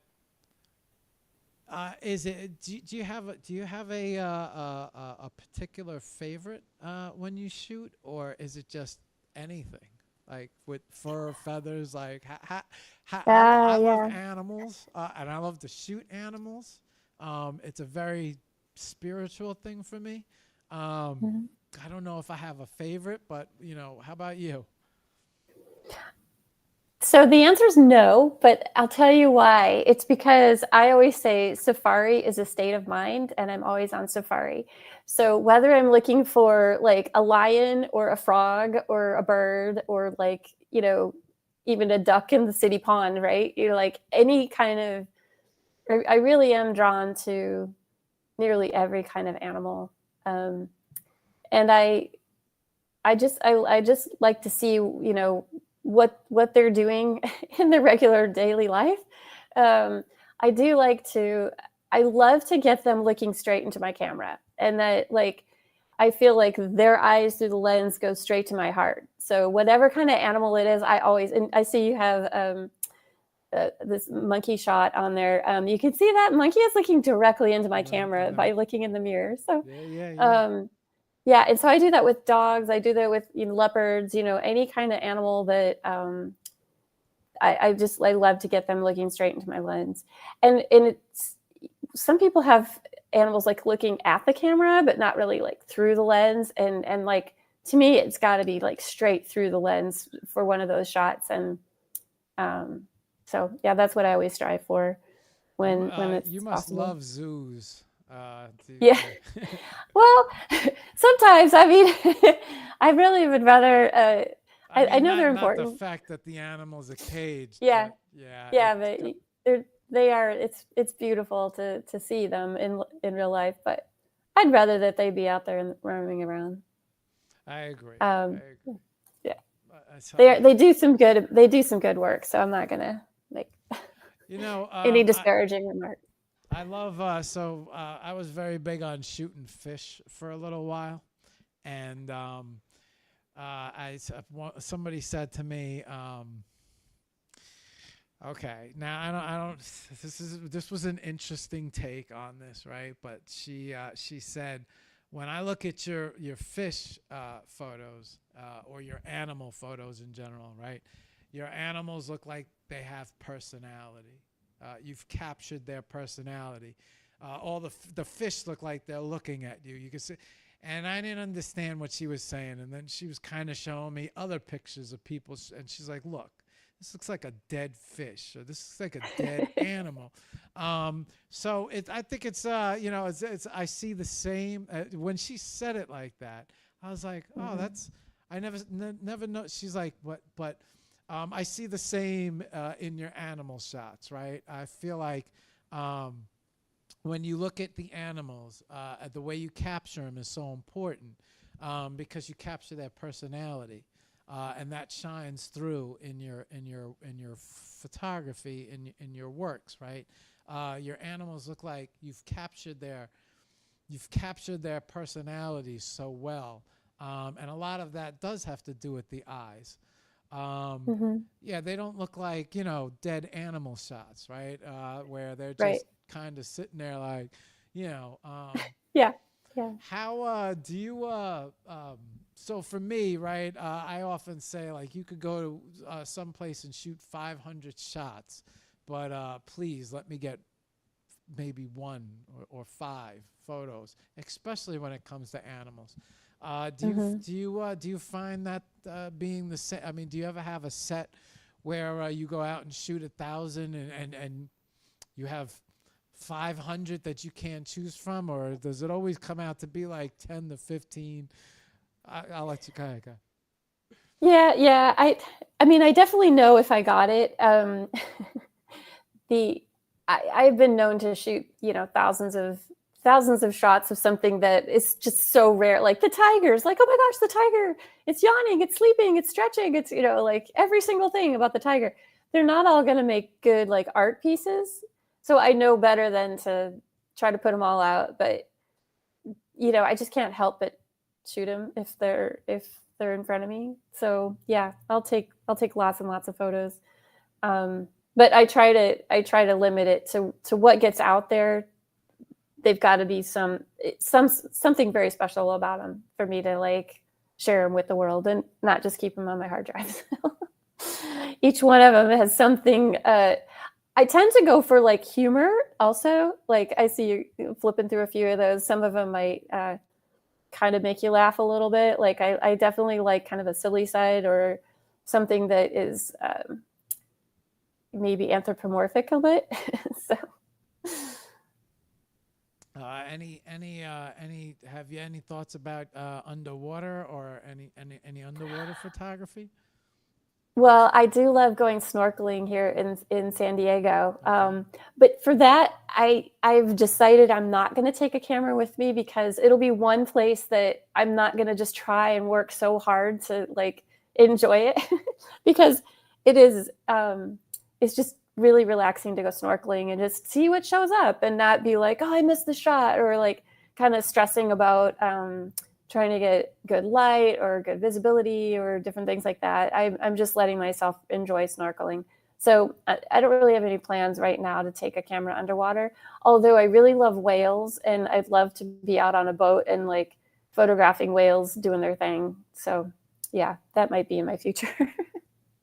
But yeah, I do like to get the animals looking at me whenever possible. I've seen so many. I don't know why, but I've seen so many. I've seen a fairly. I don't know why Boston Harbor comes to mind, but I've seen people get some real great shots in Boston Harbor. Oh Um, yeah, the whales probably. yeah, yeah. Yeah. Um, I see. These are some great shots, Pam. Thank you. You're welcome.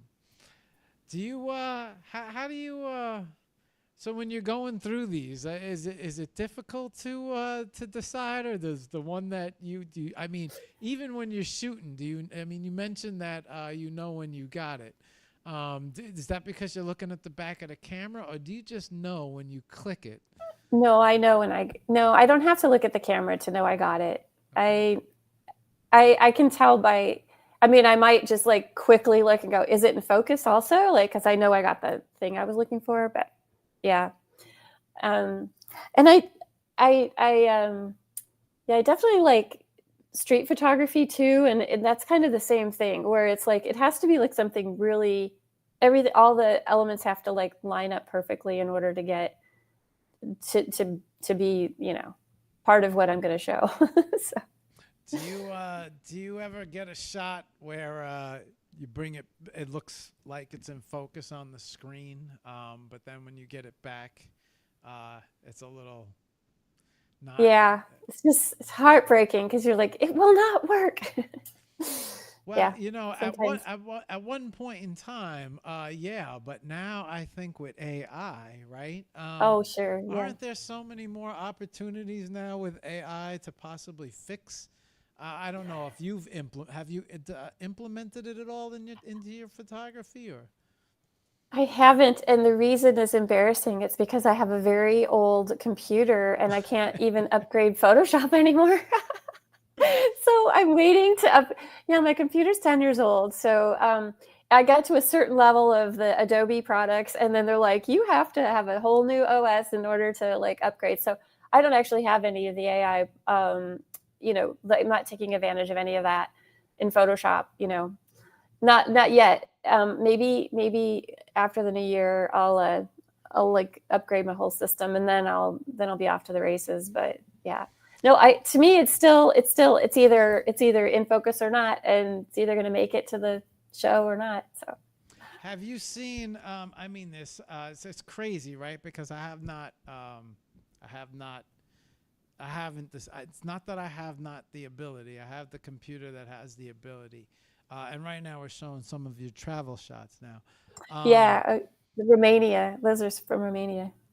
But have you seen some of the abilities with some of the AI programs? I mean, you can that now. I mean, some crazy. You could do some crazy shit. You could add so much more to the photo, and you do practically turn anything blurry sharp. I mean, there's so much more. I mean, being someone who probably based her whole life on having so much pride in capturing the moment. If you captured the moment and it was blurry or it didn't crop right, would you feel like AI was cheating, or would you feel like it was a tool that got? Yeah, no, I don't think it's cheating. I don't. I mean, I definitely, all my photos, I've retouched every single one of them in some way or another. So, like I started off by saying I like shooting real life stories and, not making stuff up, not doing like conceptual photography, even though I really love that art form. And I wish I could be more like come up with conceptual ideas and bring those to life. But for now, what I am pursuing is just, shooting documentary style or photojournalistic style, that things that actually really happened. But every one of my shots, I've had some, retouching that I've done, whether it's, just fixing the exposure or, making it look like my style. So I don't think that that adding those AI tools into what I'm doing is necessarily cheating. I mean, I'm trying to make art, so the tools that are there, I'm going to use them. Choose my lens wisely and choose the rest of my tools wisely as well. I think you're right about that, right? I still have yet to even tinker around with the generative tool on Photoshop. I feel like I don't want to get too carried away from the original image sometimes. Yeah. What I'm going to do now, Pam, is I'm going to bring up some of your commercial work. Oh, cool. The commercial work that you have talked about, especially with Montana. Let's see. Oh, yeah. What's your process as far as you have? Oh man, I could tell war stories all day. I've had. I don't know if you remember. Do you remember those little micro disc drives? Yeah. I did a whole shoot. I do. And those things were so delicate. And if you even tinkered with them wrong, you could lose that drive. I've lost 2 drives on a job. Oh my gosh. Do you download? Sad. Do you download right after you shoot? I mean, how? Yeah. Especially when I'm shooting for money and I'm shooting for a client, like they'll be like, the day is over, and like, I'm going back to my hotel room. I'm going to spend about 3 hours downloading it to one drive and then downloading it to the other drive and then making sure they're both there, and then maybe clearing the card, maybe not, maybe just put in another card. Like I double, triple, definitely back up everything so that the worst doesn't happen. But I think having professional gear just makes you that much more able to like weather those sort of bumps along the way of, either a lens mount, like kind of cracking because it wasn't like solid professional metal and all of that, or, a hard drive that's not solid state, yeah, those things do get fragile. They are, you do have to just, I'm really careful with everything, but it's also like, I don't know, just a matter of, I usually don't sleep very much when I'm on those commercial shoots because I do spend like a lot of hours later at night just making sure, charging all the batteries, doing all that kind of stuff so that everything is good to go. We don't have problems. I'm an animal with my equipment. I'm an animal. I gotta be. Yeah. Yeah, I have to take super precaution. I throw my stuff around. Oh no. I was using my main camera. I didn't even realize this because I now I use a Sony. I was using my main camera to capture I was doing a lawn tutorial, but I was trying to shoot it very fancy, right? And I put the camera down on the floor as I was weed whacking the edge of the, I was making the edge of the grass look really nice. And so the other day I'm sitting here, I'm going to do food and product now. Okay, cool. And I'm looking at my lens and I'm like, I always forget to clean my lens and I see all this shit on my lens. So I go over the lens, I start wiping it, and I didn't have oh man, I could kill myself for this. I didn't have a lens, so I dropped the lens at one point and I cracked the ND, I guess what's the protective glass? Is it like ND? UV filter? UV, sometimes it's a UV, yeah. We put the UVs on the front, right, to protect the main lens. Well, I cracked it, and that UV filter came off. And so as I was weed whacking, I can't believe I did this. As I was weed whacking, I guess the weed whacker was shooting all and so I went to clean my lens, and I realized it wasn't dirt. It was chips from. No. Yeah, so my lens has all of these little chips of glass, and I don't know what to do right now, but I assume I'm gonna fix a lot of photos in Photoshop. Oh, that's one problem, and then fix the lens is the other problem. Yeah. So I'm gonna have to send that one back to Sony. Have you had a chance to use any of the Sony stuff? You like the Sony stuff? Yeah.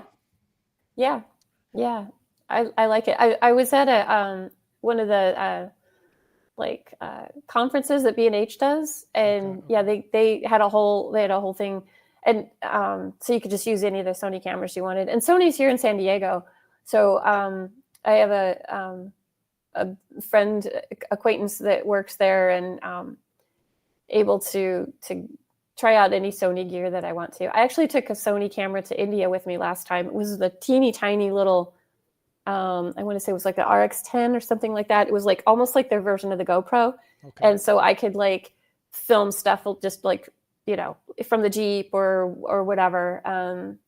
I made a little short with that little camera because I had all my still cameras with me, and then I was like, but I still want another video camera.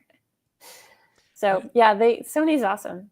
You know what's crazy about and I don't know if you would agree or disagree, but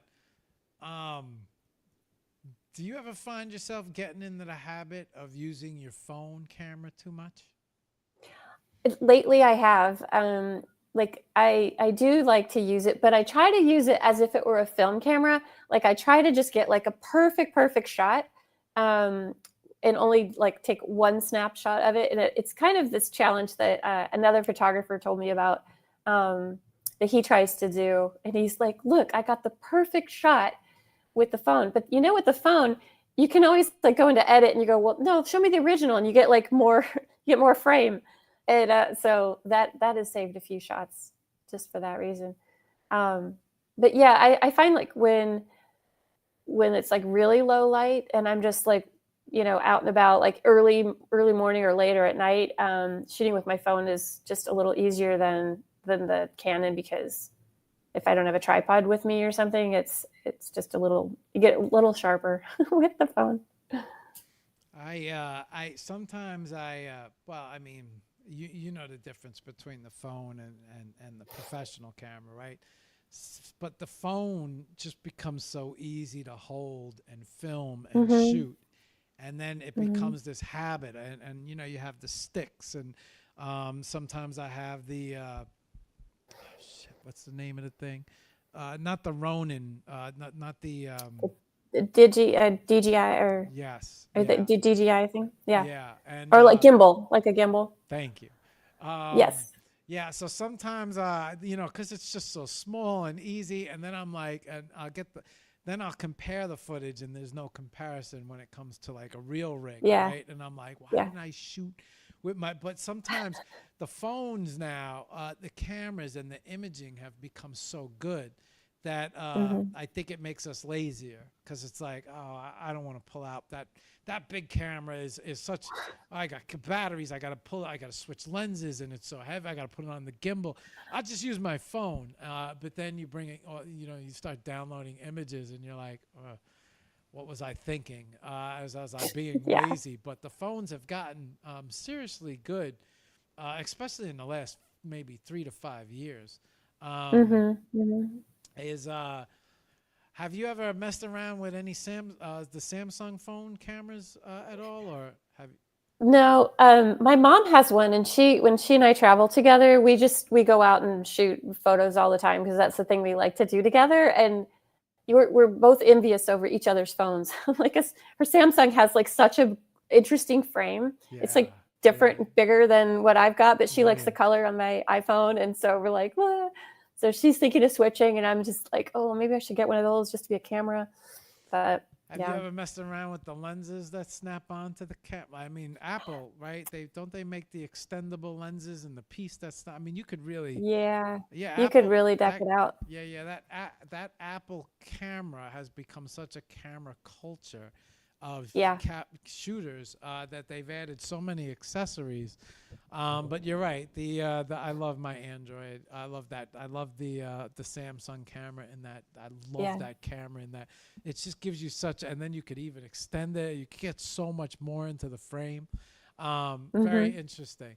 Uh, okay. What do I want to do? Maybe we want to show. Shit. Is it we're 2 hours already? Yeah. Um, how about we show some of your film work?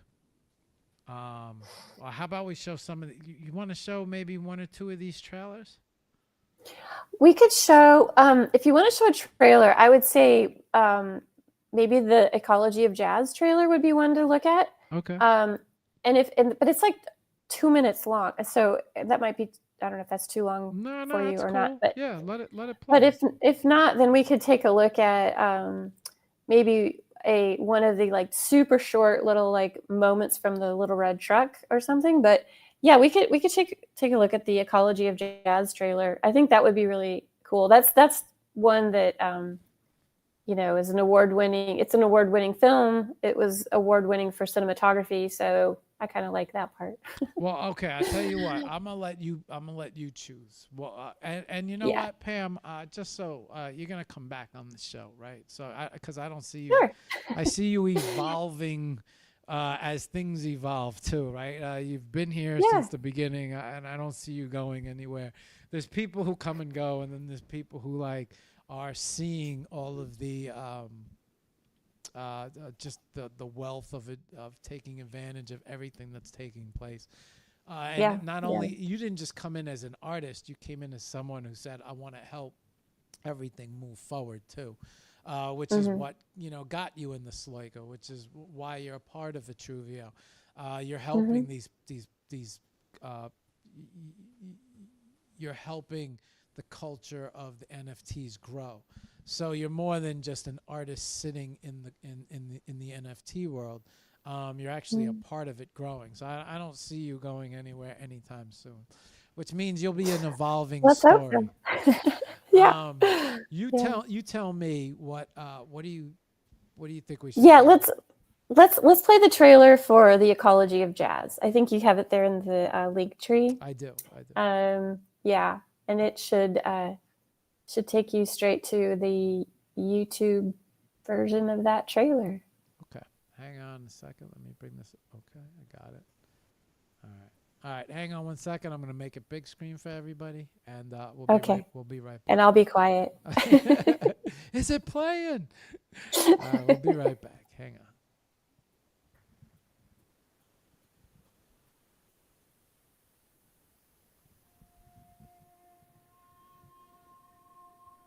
I used to think that everything was measurable.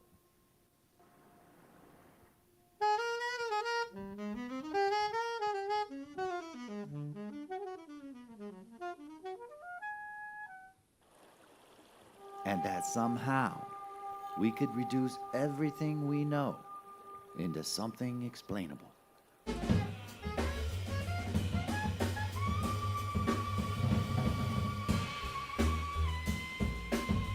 And then something happened. I fell in love. Toda vez uma quilha de ser amor é tolice, vou baixar o som. Eu previvo viver tão sozinho, ao som da lama do novo violão. And I realized that nothing in this life is really explainable.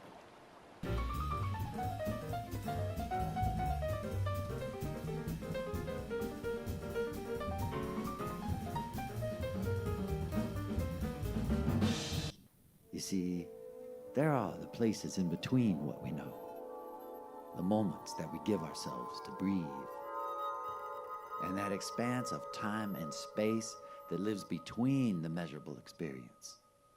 There's a place that I know where the sycamores grow and daffodils have their fun. Yeah, this is where life happens. This is where nature hides all her secrets, and where being human emerges. And the whole, it becomes greater than the sum of its parts. This is the place where art exists.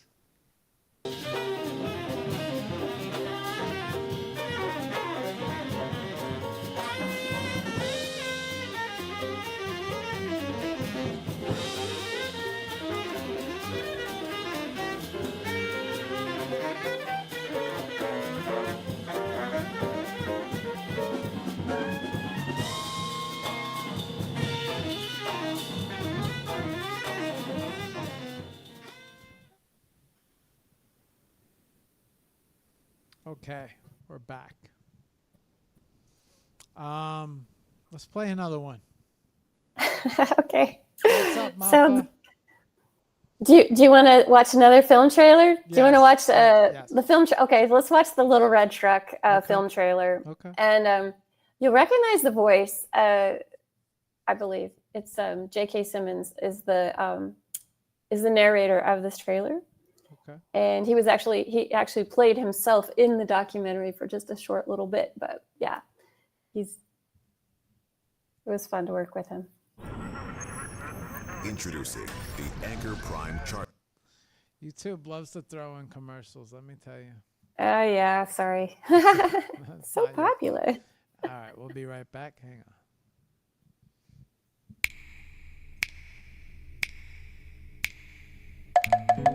Meet the Tads. You're still nervous around kids. They're judging you. You know, you have to be cool and be able to be stern and teach at the same time. So I'm always scared. They travel from town to town in little red trucks.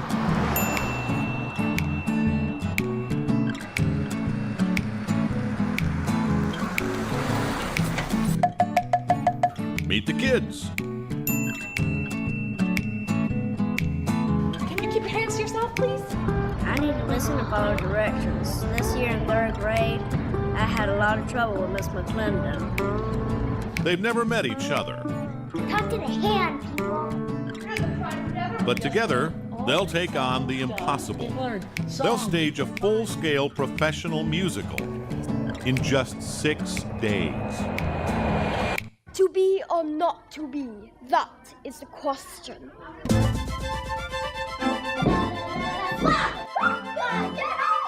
Here we go.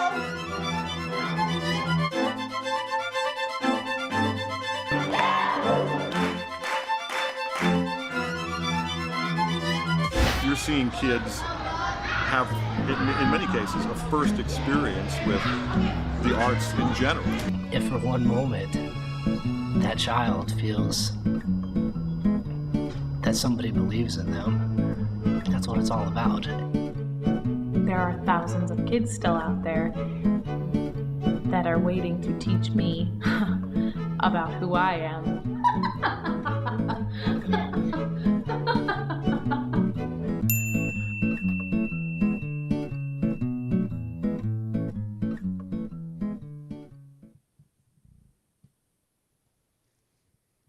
Okay.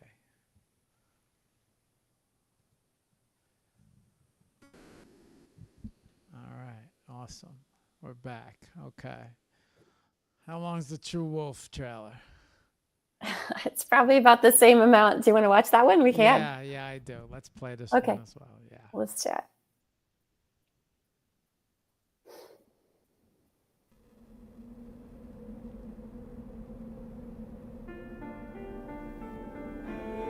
We never set out to have a wolf in our life. If you're going to have a wild animal in captivity, her life needed some purpose. Now, you know, we like to think that we can explain a lot of things with biology and science, but there's some things we really can't explain. And this is more the subject of art and poetry. You know, what is the difference between the eyes of a wolf and the eyes of a dog? The arts for me, and specifically theater, has the main forming cause of who I am today. I've always A wolf. Fortunately, The wolf. supported that. The wolf was very maligned, and it was based on stories. I mean, on fairy tales and on legends that had no credence in reality. We didn't know whether we could do this for really 16 years. 16 years is a big piece of a human life. We didn't even begin to fathom how big of a commitment that would be. But underlying all of this Teaching them to learn how to play was the bigger certain question. costs. We aren't teaching them And that was the fact. I mean, here's a wolf. to be the next movie star. We're I mean, teaching could them we life skills. live with this beast? I could hear the angels whispering. So I drove into the woods and wandered aimlessly about till I heard my mother shout. What do you do when you've fallen in love? It turned out to be the howling of a dog. About real life stuff. Stuff that's Or a way wolf more. to be exact. The sound sent shivers down my back. But I Driving was to town drawn. and trucks loaded down with costumes and sets and props and scripts and everything you could have possibly imagine it would take to put on a full-length musical production. And the kids don't have to bring anything. They just have to show up with a positive attitude and an excitement to learn. Oh, that's what's going on. Okay. Shit. We had the Little Red Truck film playing in behind it. My bad. Oh no. Okay. That's where that feedback was coming from. Okay. I didn't hear that right away. Shit. Okay.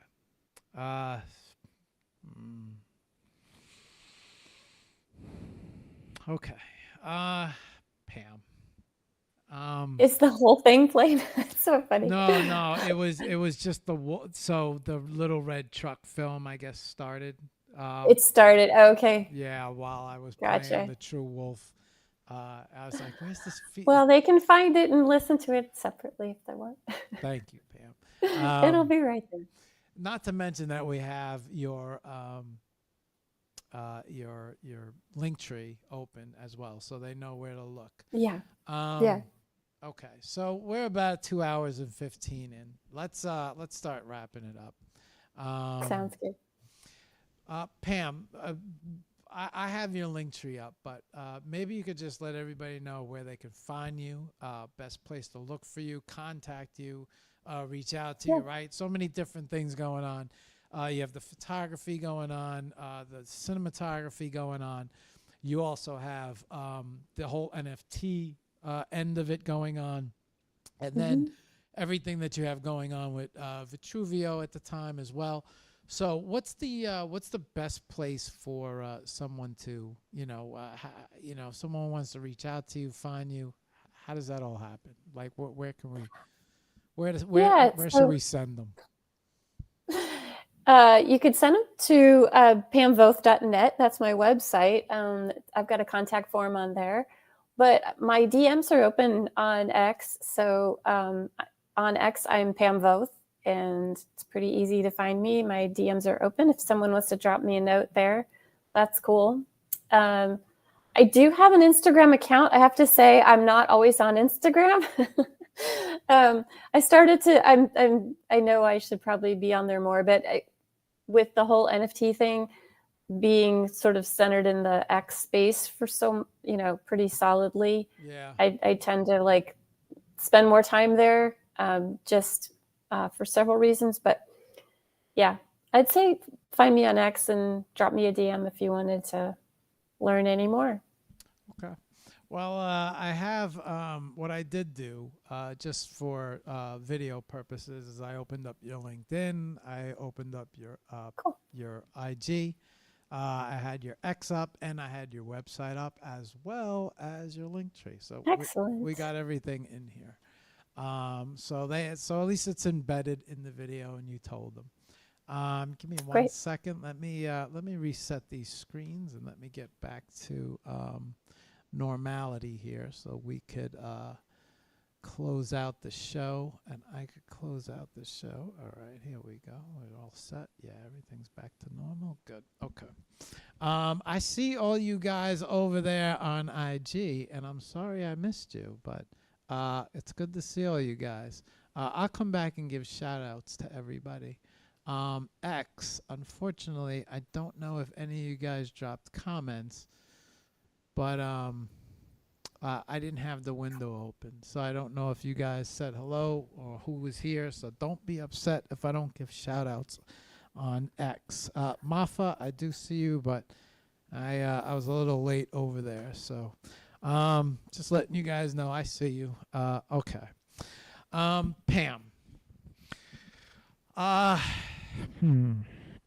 So about 2 hours, 20 minutes, a little bit longer than a normal show, but there's a lot to go through, and we didn't even get a chance to bring up your NFT art or talk about anything else, which is all right because I feel like these shows are an ongoing thing.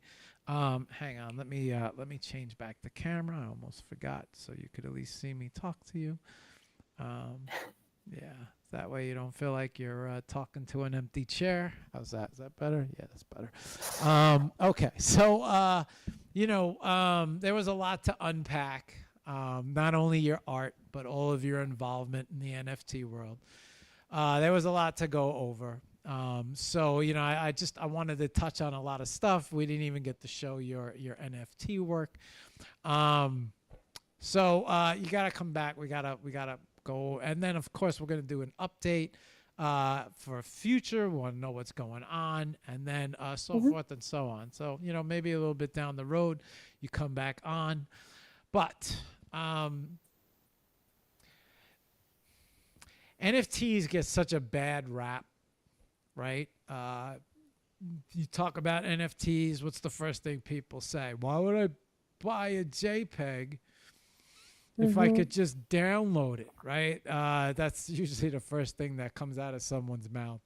I don't get why I would buy a digital work of art, right? I can't even display it, or, it's and then of course crypto's gotten such a bad rap, but I don't think so anymore. It's just now we're starting to see a lot of attention within the government paying attention to crypto. There's a lot of use cases now. XRP's booming. Bitcoin's almost breaking 100,000. It's not stopping. It seems to keep going, right? And then I believe NFTs will keep going as well. So here's what I'm looking for. What I'm looking for is for anyone out there, for artists who are afraid of this world. You might be the best person for this, right? For artists that are intimidated by maybe the exchanges, by the wallets, by the cryptocurrencies, and just by the FUD, right?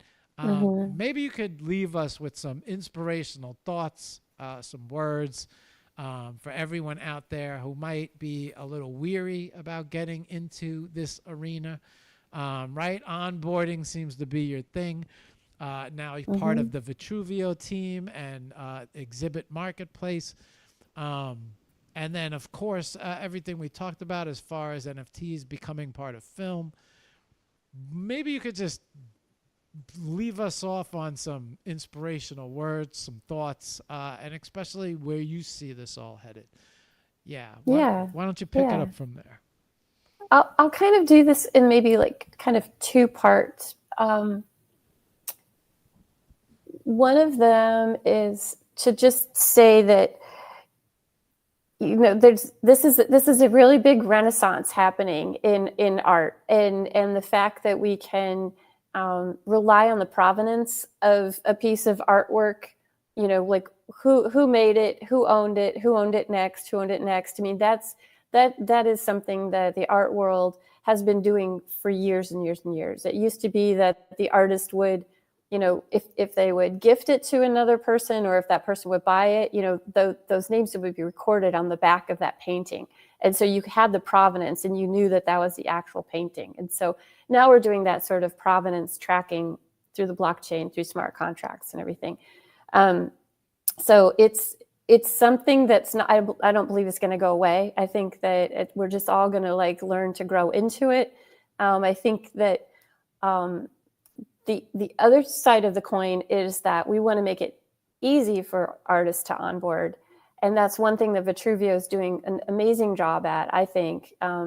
You can onboard into Vitruvio with just an email address and a digital wallet that accepts ETH. So like those two things, you're off to the races, and we make it super, super easy.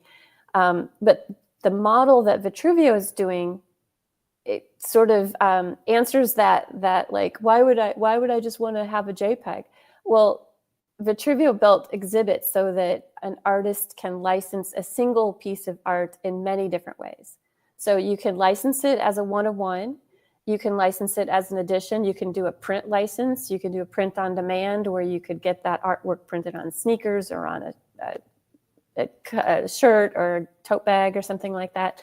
You could license one piece of art in many, many different ways. And so that utility is really where we're seeing the blockchain using it for licensing a piece of art, as opposed to that's the piece of art. You know, like it's not just art on the blockchain, it's a license on the blockchain. And then the art can actually be appreciated in real life. You can have it printed, you could have it, you know, existing in your own real world, so you can really appreciate it.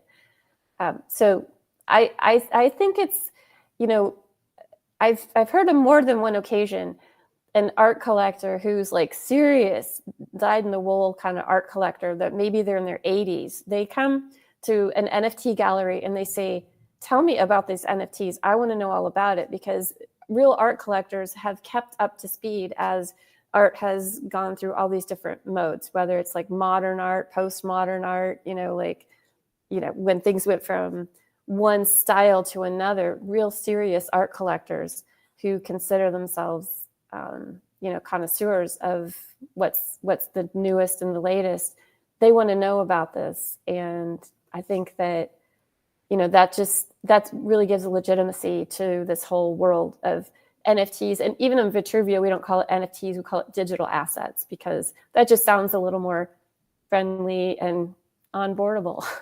So I think I'll just encourage you to not be afraid and not be too skeptical. But at the same time, we know how the whole crypto space is and how many scams are out there.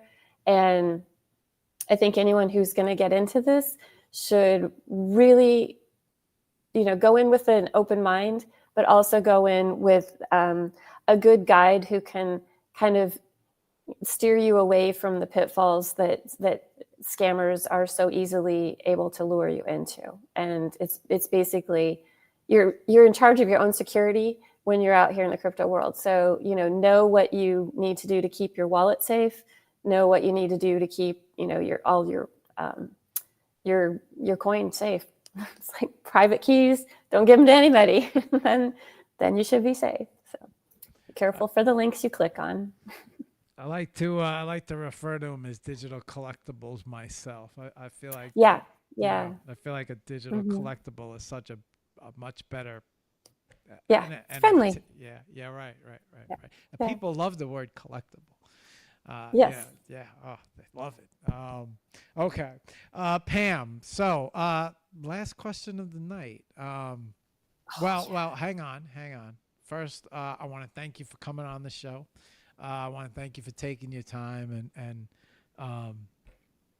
sharing all this knowledge, introducing yourself. Sometimes it's difficult for artists to talk about themselves. I refuse to take that. I hate calling this show an interview. Everybody likes to call this show, oh, that was a great interview. I like to call it a conversation. I don't like to call it an interview because I would rather it be two artists talking to each other. So I want to say thank you for taking your time out to come on the show and share your story, share your art, introduce yourself to everyone. And thank you very much for coming on the show. Well, thank you, Mark. I really appreciate it. I appreciated the invitation when I first got it, and it's been really fun to hang out with you for a couple hours. And it seems like maybe I should return the favor and interview you so we can hear more about your work in photography and film, as you kept pointing it to me, and I understand why. But I think everyone would love to hear more about you too. You would be the first one in the space. We'll get something going. So whenever you want, just let me know. All Pam, right, I have good. one last question for you for the night, for the show. You have to pick a closeout song. So the guest always picks the ending song of the show. Yeah, you got to give me that song. All right. So if you can find it in the archive, it's B-52's Rome. Okay. ROAM. Okay. Think you can find it? Yeah. I love that whole album. I love Cosmic Thing. It's like my road trip go-to album. I can sing every song at the top of my lungs and no one will hear me. So that's the best place to sing. If you want to, right? Is that right? That's the song? Yep. All right. Yeah, I got you. I know the song well. All right, Pam, I'm going to close out. You are free to go create art and move on with your night. Thank you. I appreciate your time very much. I will close out now with the show, and I'll bring up Rome. And then we'll probably end up, and you know what? Maybe I'll play that Wolf trailer before we close. And, yeah, and then as Rome plays, I'll show them your website one last time and your social medias one last time. Maybe flick through a couple photos, and I'll close out. But you are. Thank you very much, Pam. Yeah, thank you so much. I really appreciate it, Mark. Awesome. Have a good one. All right, Pam. Bye. All right, y'all. Hang on. Let me switch back over here on IG. Make sure I get full. Okay, we're good to go. All right, y'all. So you just met Pam Voth.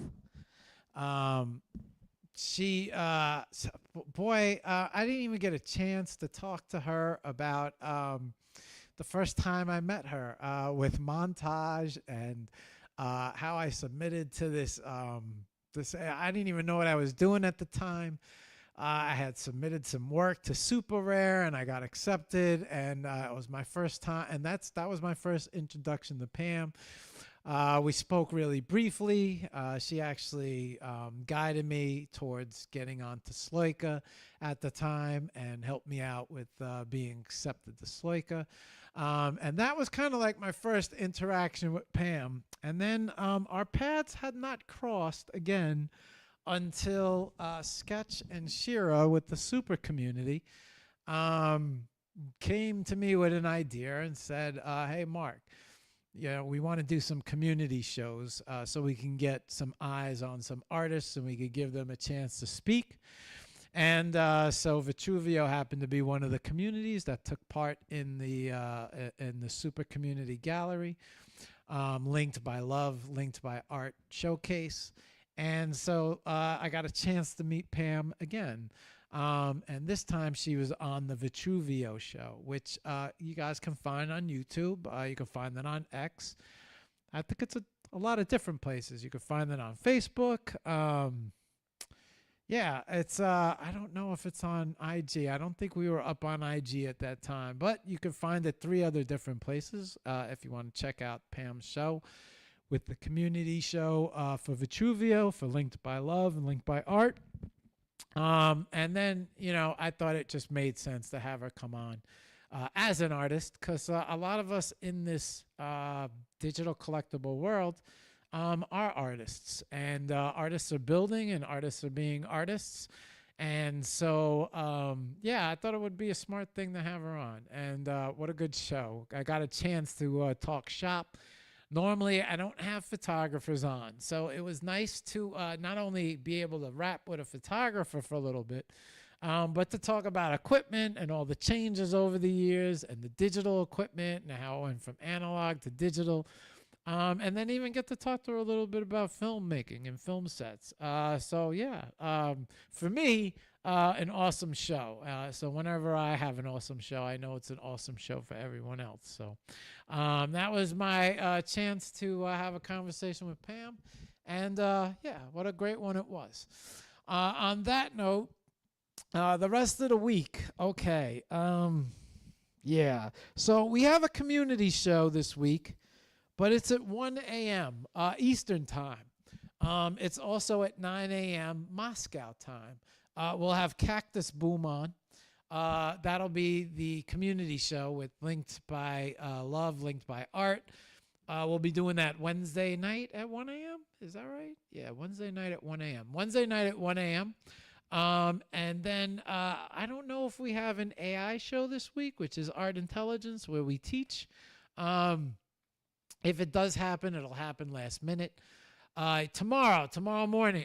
No, wait. Actually, let me finish with the videos first. And then on Friday, we have Oibel. Oibel, an artist from Switzerland. I'm pretty sure he's from Switzerland. He was also the featured artist in the Linked by Love, Linked by Art Gallery.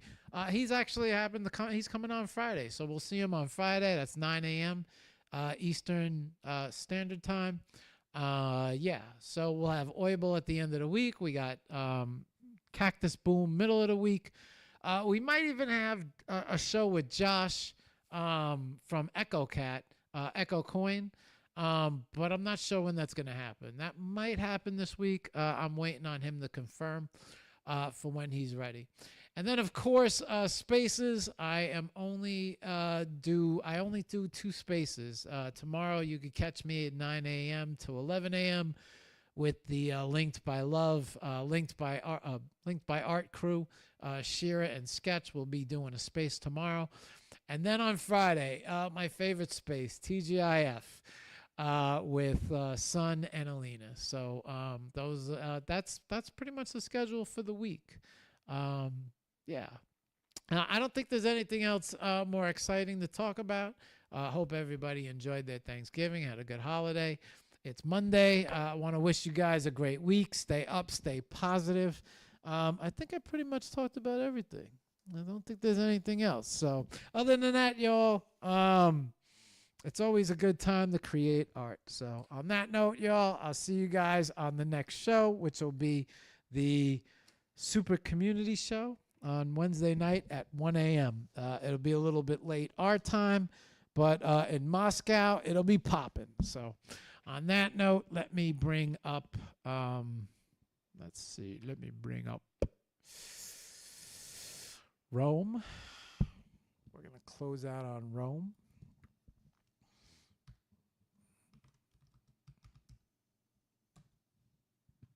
Yeah. Gotcha. Okay.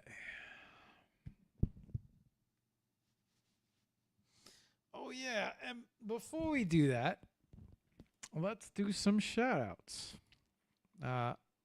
Let's say hello to everybody. So if you were on X, my bad. I made a mistake and didn't open up the screen, so I missed out on your comments. So don't be upset at me. I don't know if any of you guys dropped comments. If you did, I missed out on them. Sorry, I apologize for that. But nonetheless, Mafa, yes. Thank you for stopping in and saying hello. It's good to see you. Let's see. Let's go over to YouTube. Did we get any comments on YouTube? No comments on YouTube. I'm still waiting for that one comment on YouTube. One day. Let's see where else. Where else are we? Facebook? We got Facebook? Yeah, we got Facebook comments. All right. Big Money. Thank you for stopping in, my friend. Always a pleasure. Look how far the show has come. 8 years now. We're almost at 400. How about that? We're almost at 400 shows. Alan, good to see you. Thank you for stopping in. We got everybody. Tim, Hammer. Thank you for stopping in, Hammer. All right, that's everybody on Facebook. Let's jump over to...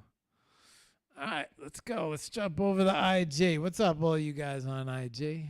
Hang on, let me re-rig some screens.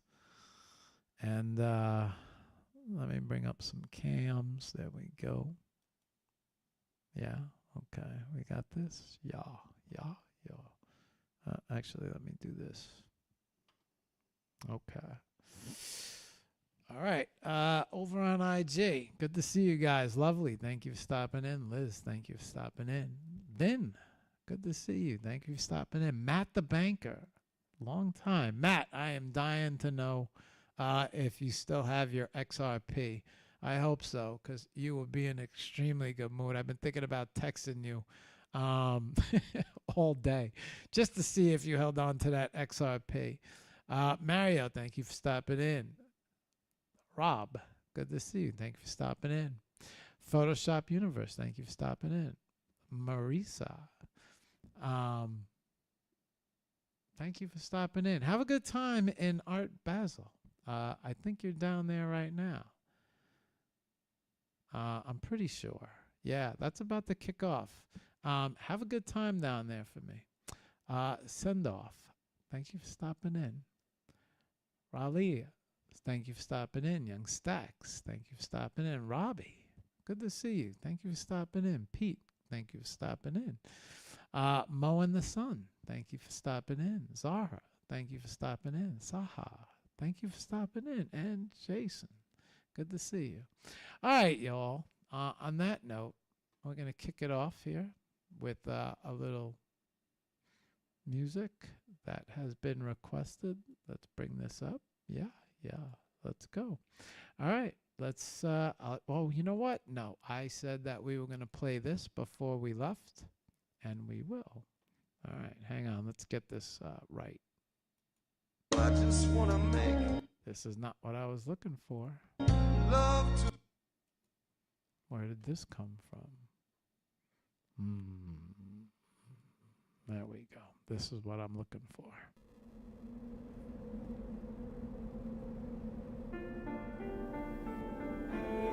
We never set out to have a wolf in our life. If you're going to have a wild animal in captivity, her life needed some purpose. Now, you know, we like to think that we can explain a lot of things with biology and science, but there's some things we we really can't explain. And this is more the subject of art and poetry. You know, what is the difference between the eyes of a wolf and the eyes of a dog?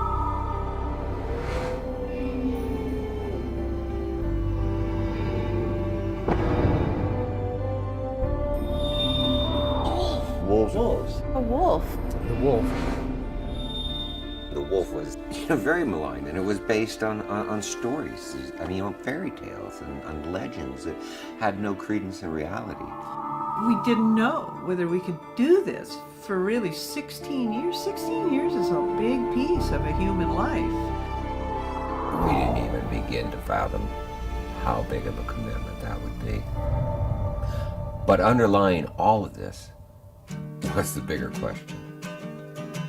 And that was the fact, I mean, here's a wolf. I mean, could we live with this beast? I could hear the angels whispering. So I drove into the woods and wandered aimlessly about until I heard my mother shout. What do you do when you've fallen in love?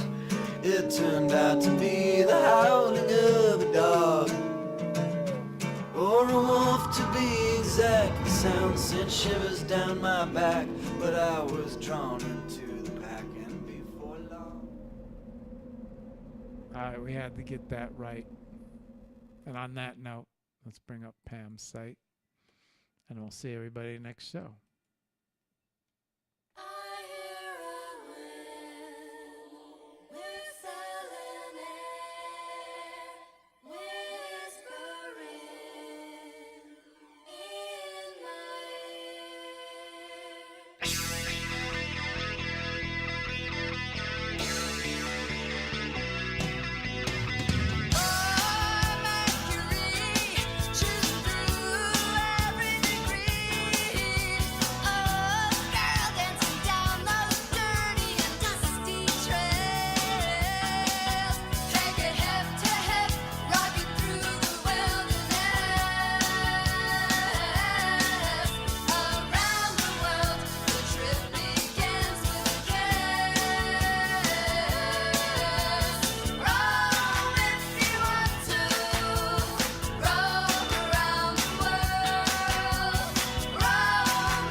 See you all next show.